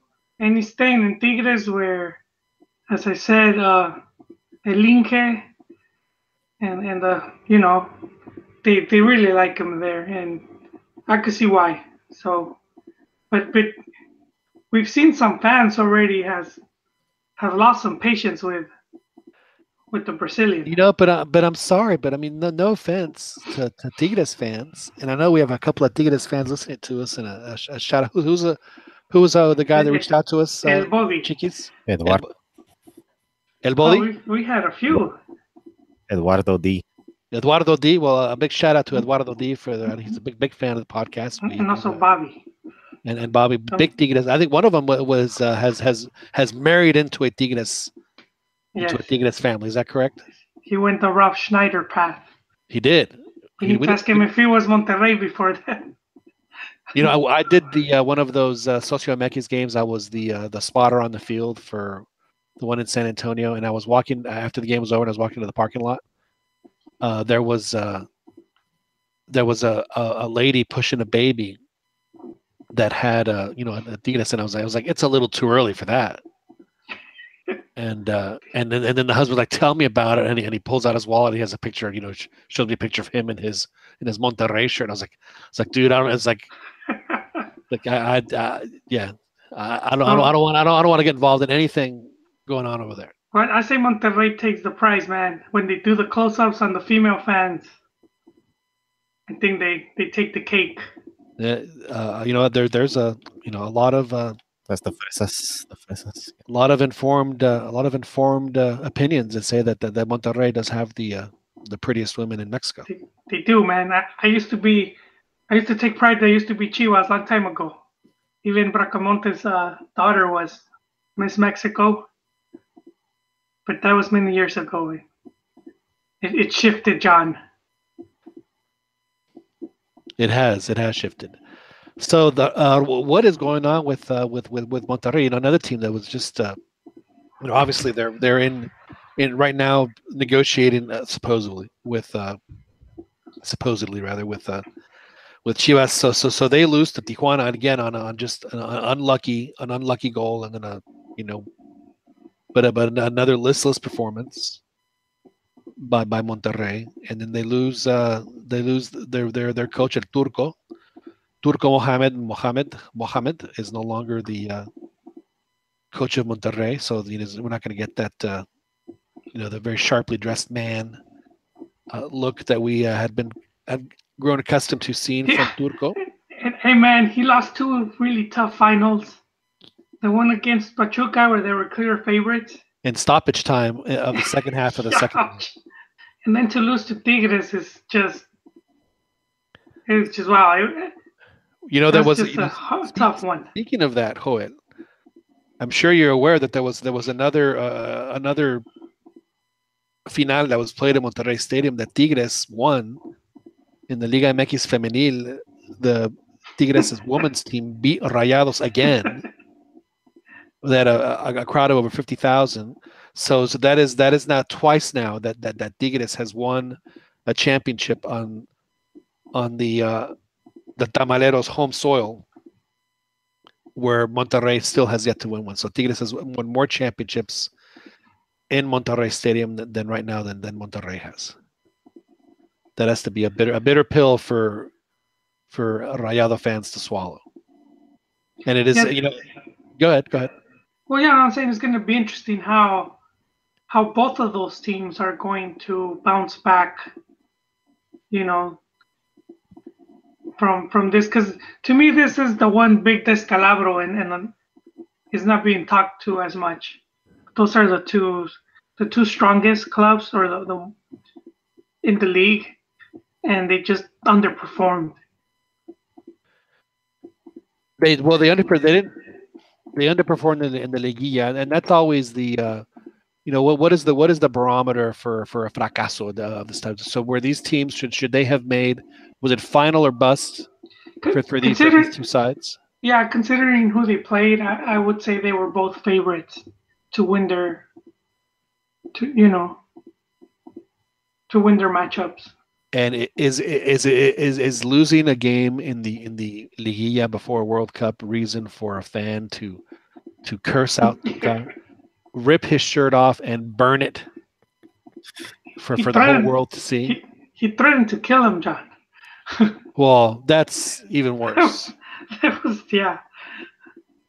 I mean, really, Guy. I know that for all Tigres fans, yes, they lost, but understand that the next league starts in like 6 weeks, guys. So there's the games are coming. You guys are gonna and then you have like a month of preseason games, so you really only have a month off, and then in that month the World Cup is gonna be on. So I think it'll be okay, Tigres fan. Now we do have a couple of new Tigres fans that are new to Tigres, and you can use that as an argument against the Rayados. Say, hey man, we've won more championships in your stadium than you have, both men and women. And until they win one, that is an argument that you will always win. I mean, that would be the drop the mic.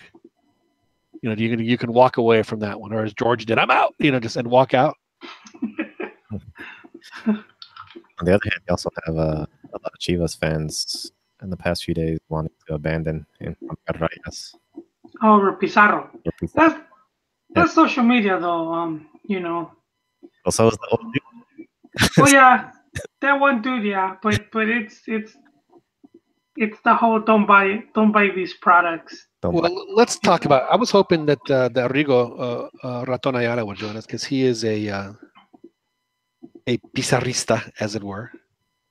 Yeah, Pizarro. And I am wondering if this label of ídolo being thrown around with him is if he has done enough to receive that particular moniker.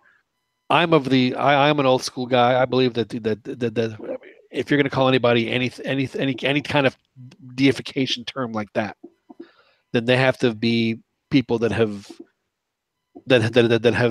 shown a level of play that is unequaled in the history of that franchise, or equaled by maybe one or two people. And I think I can say without prejudice that Rodolfo Pizarro has not lived up to that standard. Will he one day? Possibly, but up to this point, no. And it's Really, idolo guys. It's Too soon. let's pump the brakes on. Yeah, exactly. Let's as Bill Parcells once said, let's put away the anointing oil and just let the guy play. That's just the passion of fans, and sometimes it goes overboard to where that's why I applaud Joel, sort of his realist type of thinking, even though he's a Chivas fan.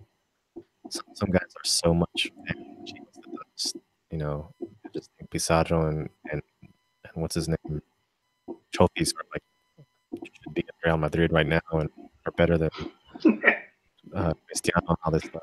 Well, trophies should be at Real Madrid right now, and he's very close to, if not probably on the same level as Ronaldo right now. Let's be realistic. I mean, we did have our stats guru join us a few weeks ago, Tom Harrison, and we asked him if Chofis was the third or fourth best player in the world, and he said he's just below Mo Salah. Chofis. So, and he's a stat. Numbers don't lie, chiquis. He is a statistician. Those numbers. Well, I had some issue with some of those numbers, like estimate. Some of those numbers are estimates. Expected goals against the team based on where they were shot from, the young target. It's some stuff, but interesting nonetheless. It's just a little, for me, it's a little, maybe I don't understand it fully, but a little bit of fuzzy math. Well, I'm not sure about goals and expected goals, but I will have to agree with Tom Harrison that Chofis is probably right now the fourth best player. And luckily for him, both Picolines finally retired, so they can, it's kind of like when you're at the club and you see the tennis ladder and you want to be on, you have to beat the guy ahead of you. Now that the Picolines are gone, then Chofis could go ahead and move up the ladder there to take his rightful place among the world's elite. Picolines will hold his hand. Yes, they will. They will. You're exactly right. The trophy stands on the shoulders of giants. There is no question about that. No question about that. Gentlemen, so we have a Liguilla. We have a couple of games tomorrow. I was hoping that we would be able to podcast during the games tomorrow, but like the second one doesn't start till it's late even for California. So that's why we're doing this today. But Jon Arnold earlier said he's looking at Toluca and America, and frankly, I don't see how it's not going to be Toluca America. I think that they both win pretty easily. Aunque te duela, Joel. A little hope for Santos. I see all this stuff about America as the favorite to win all, and I don't really see that. It'd be a weak Pumas team. And then their season wasn't all that great. So I'll have to admit, the producer in me wants to see America Toluca, and then wants to see Toluca win, and then win controversially, like on a terrible refereeing decision, just to know what Ron's reaction would be. I think that would be yeah. Or and even said, I don't and even Sergio, if Sergio's still listening to us, that would be just. That would be good podcasting right there. Is to get those reactions, because for whatever reason Ron just has this. He has a bee in his bonnet about Toluca, which just cracks me up. It's very interesting. And Joel, I'm not gonna make assumptions, but I would have to assume that te saldrían unos cuernitos when you watch Toluca play America for probably the same reason. No, I'm not. I'm not in that anymore, John. No? No, I'm past that. I used to be, and I want the other team to fail. Like, for example, I wanted America to reach the Conca Champions final. I wanted to see a Clásico final. Right. Yeah. So I'm not. No, I transcended that. Well, see, I wasn't expect. I wasn't saying that you want to see America fail. I just think that deep down, I think that you're that you're a Toluca fan that really wants to get out. No, no, nothing like that. No. You wanted to see America go to the finals against Chivas. Yeah. It's more flavorful. Well, America Toluca would actually be a very entertaining. I don't think they've ever met in a final. Beating his own team would be great. It's up and down would come on because I do think that Santos certainly has a chance, but if they don't have Giannini or the I said Sambuesa because I think Ron was a fan at some when he was at America. Well, Sambu's a great player, and Sambu came through. He went to actually he played for Tuca at Pumas, if I'm not mistaken, when he first came up, and then they shipped him off to Tecos, and that's where he met Miguel Herrera. They were relegated, and then when Piojo went to America, he was the guy, and everyone was just laughing at him. Really, this is the guy you want to bring over? And the rest is history. It was obviously a move that worked out. So. And that was with the unholy alliance of Piojo and Peláez that just did an unbelievably good job of building a very solid foundation that to this day has bore fruit to America. I mean that happened like 2013. And this is 5-6 years later, and they're still playing very well. They're still making liguillas, and they're still they've won a couple of. They've won a couple of championships. Don't act like you're not impressed. So, aunque nos duela. Although Chiqui's not as much. I think Chiqui's you're also kind of like a secret America fan too. I think that it's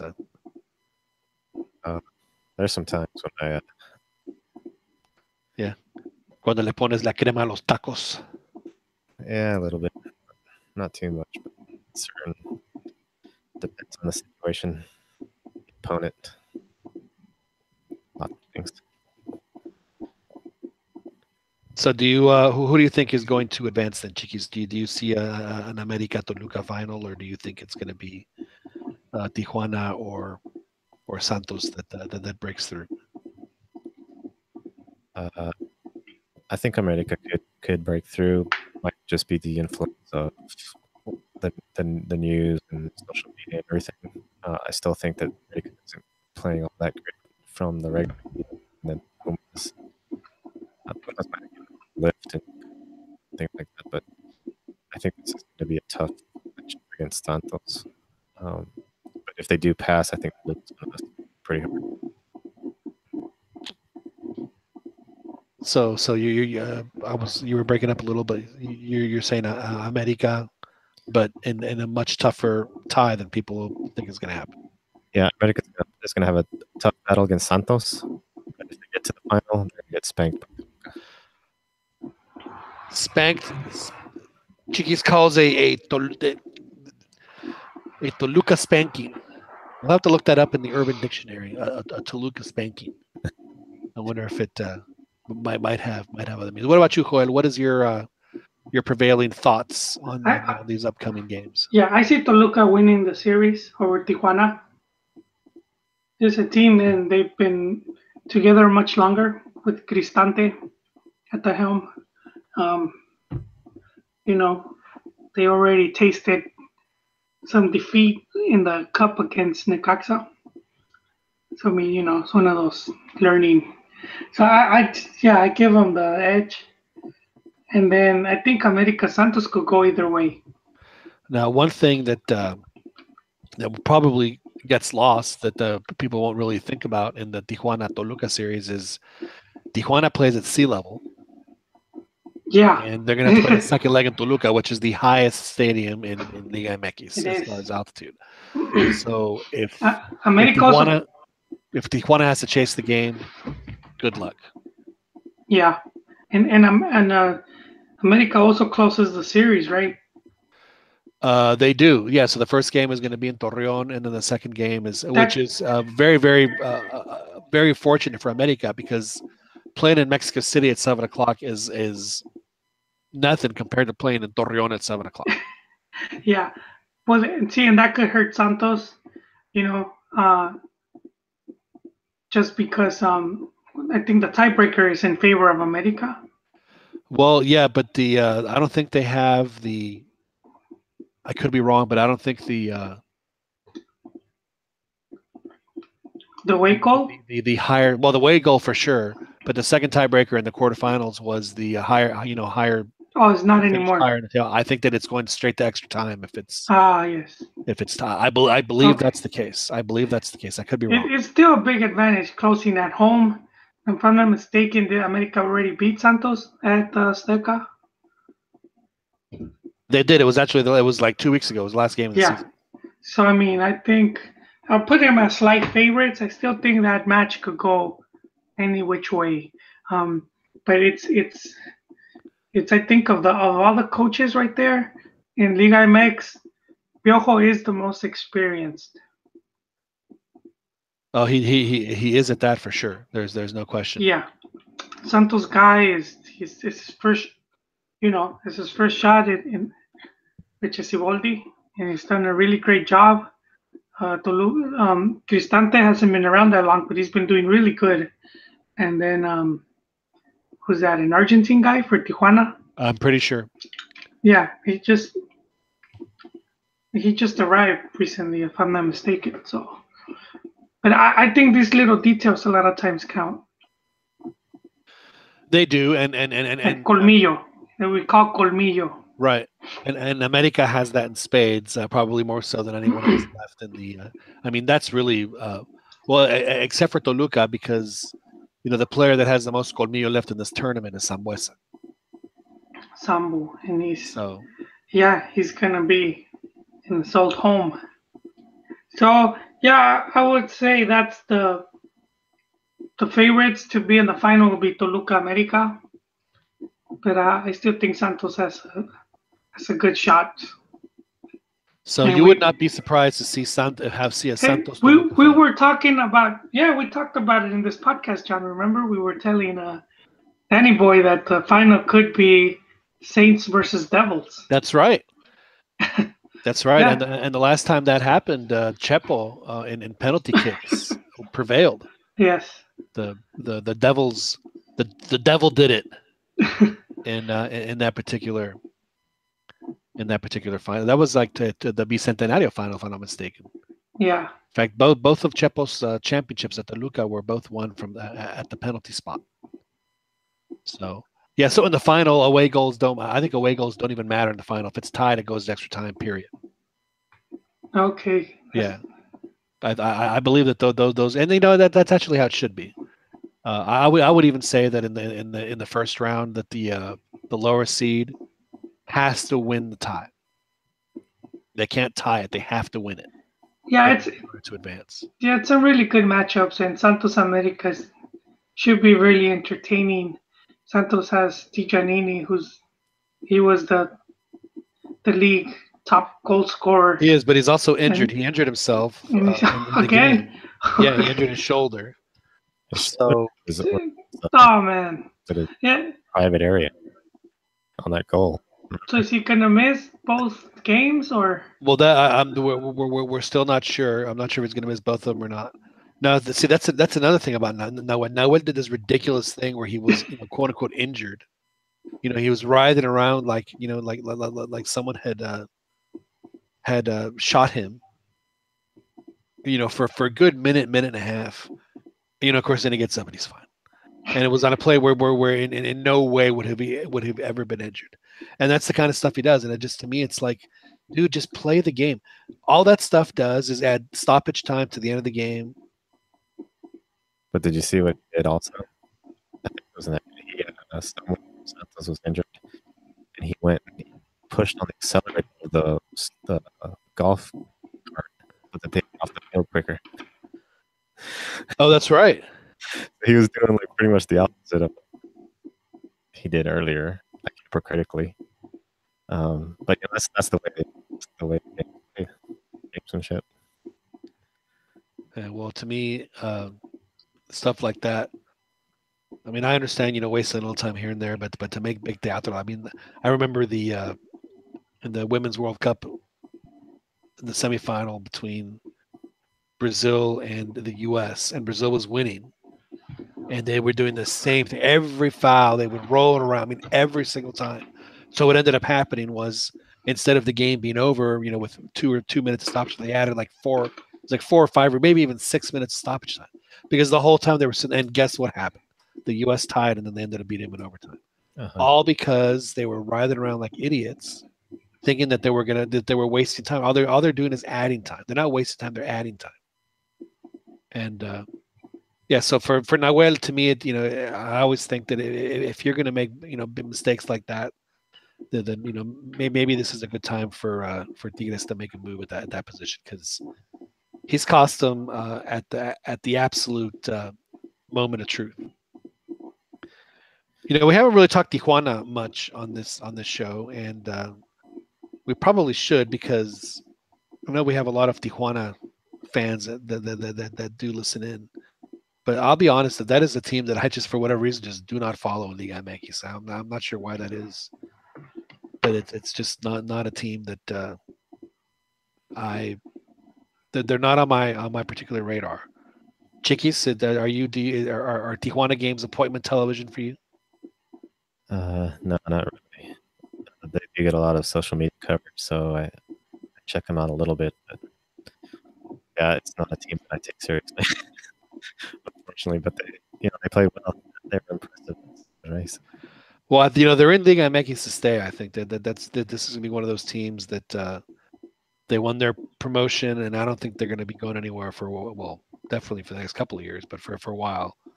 Which is good, because Tijuana is as far as population centers, it's pretty large, and it has the added benefit of having the population right across the border in San Diego. So I know we had Nate Aborrea on last year. Maybe we might have to, especially if they make the final, we might have to have someone come and give us an education, a re-education, as it were, on all things Cholo Escuintles. Joel, have you gone down to a game in Tijuana? I have not, sir. Had made plans with El Profe Cambia Rayas, and they fell through. Yeah. And have you gone down to Tijuana for other reasons, Joel? No. I haven't been there in years. I see. Very interesting. Sí, pues, chavos, I have to get going. Well, I was just about to say the same thing. Right? It's probably a good spot. We've talked about everything we need to talk about, and we got into the Chivas Crisis Center. So, Joel, you got unfettered access to the Chivas. You were the only one man in the phones, and you got to let it all out. You got to let it all out. I'm sure it was very cathartic for you. Well, Joel, thank you very much for joining us. Thank you, Jon. Podcast. We will see you next week. And don't forget, Joel, next week we're hoping to have someone to give us an English perspective on their group G. So we'll have to.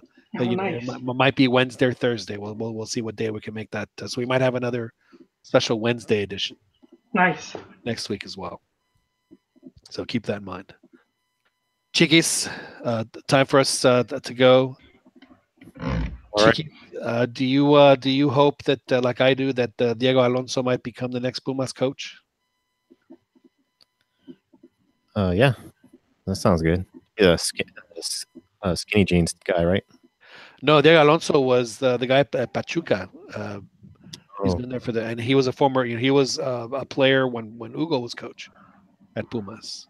He's Uruguayan, and he's done great at Pachuca. And he's overseen their or a part of what they've done at the academy too. And obviously their academy has been, over the past 6 or 7 years, has been outstanding. So if he can bring and infuse some of that knowledge into what is obviously not working at Pumas, then it'll definitely be a good move for them. Hopefully that'll happen. They need something because Nico's gone. Yeah, but that was going to happen. I mean, there was no way that a player that as good as Nico was never going to last at Pumas very long. That's just the unfortunate reality of today's Pumas. So, yeah, it was that was only a matter of time, and I'm sure he'll go to either America or somewhere in Europe, because he's a very talented player. It was unfortunate that that's one thing we should probably end up just you don't want to lose 6-2, especially your rival. But the reality of that series was that Pumas was just completely overmatched, and there was no way that wasn't going to end 6-2, which is sad for me to say as a Pumas fan, but that's just as Raúl Orbañano says, esa es la realidad. So, but Pablo Barrera almost scored the goal of his life in that. Did you see that run? No, I didn't see that. It was at the Azteca, so he gets it from inside his midfield stripe. It just goes on a full-on tear, runs by like 4 or 5 guys, and then gets to the area and had just run out of gas. And he was trying to chip the goalie, and he did, but it just like right in the goalie's hands. If it just given it like 3 or more feet, it would have been a great goal. But yeah, he did. It's like at the end of the play, poor guy. He was on his hand. Well, had his hands on his knees for a good minute and a half. He did not move.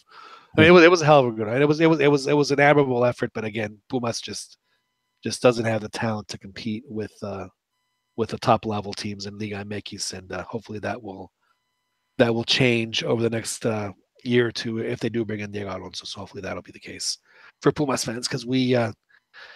As a Pumas fan, speaking, that is something that we do need to see, because the alternative, unfortunately, for Pumas fans is not very, does not look very good. The outlook is not good on that. Chicky, it's time for us to go. Do you have any other thoughts before we wrap it up here? Do you want to get anything else off your chest? There was something I forgot. I forgot it though. So yeah, I think that's it. All right then. Well, hopefully you'll remember that.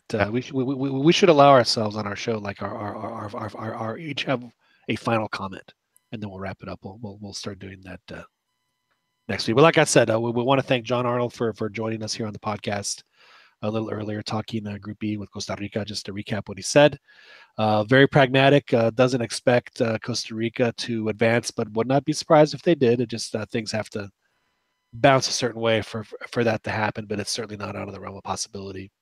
And he does expect Brazil to win the group, and then Switzerland to take the second spot in that group. And so we do thank him for coming on, and we do wish him the best of luck in his travels to Russia over the next few weeks. And I want to thank Daniel Preciado for hopping on, and Joel Aceves, and Albert Campa for coming on. My name is John Jagu. This is the CantinaMX podcast that we are on live, usually Thursdays. This is a special Wednesday edition on YouTube. And of course, you can download this and our previous editions of the podcast from the podcast center on your iPhone or iPad. My name is John Jagu. We will talk to you guys again next week here on the CantinaMX podcast.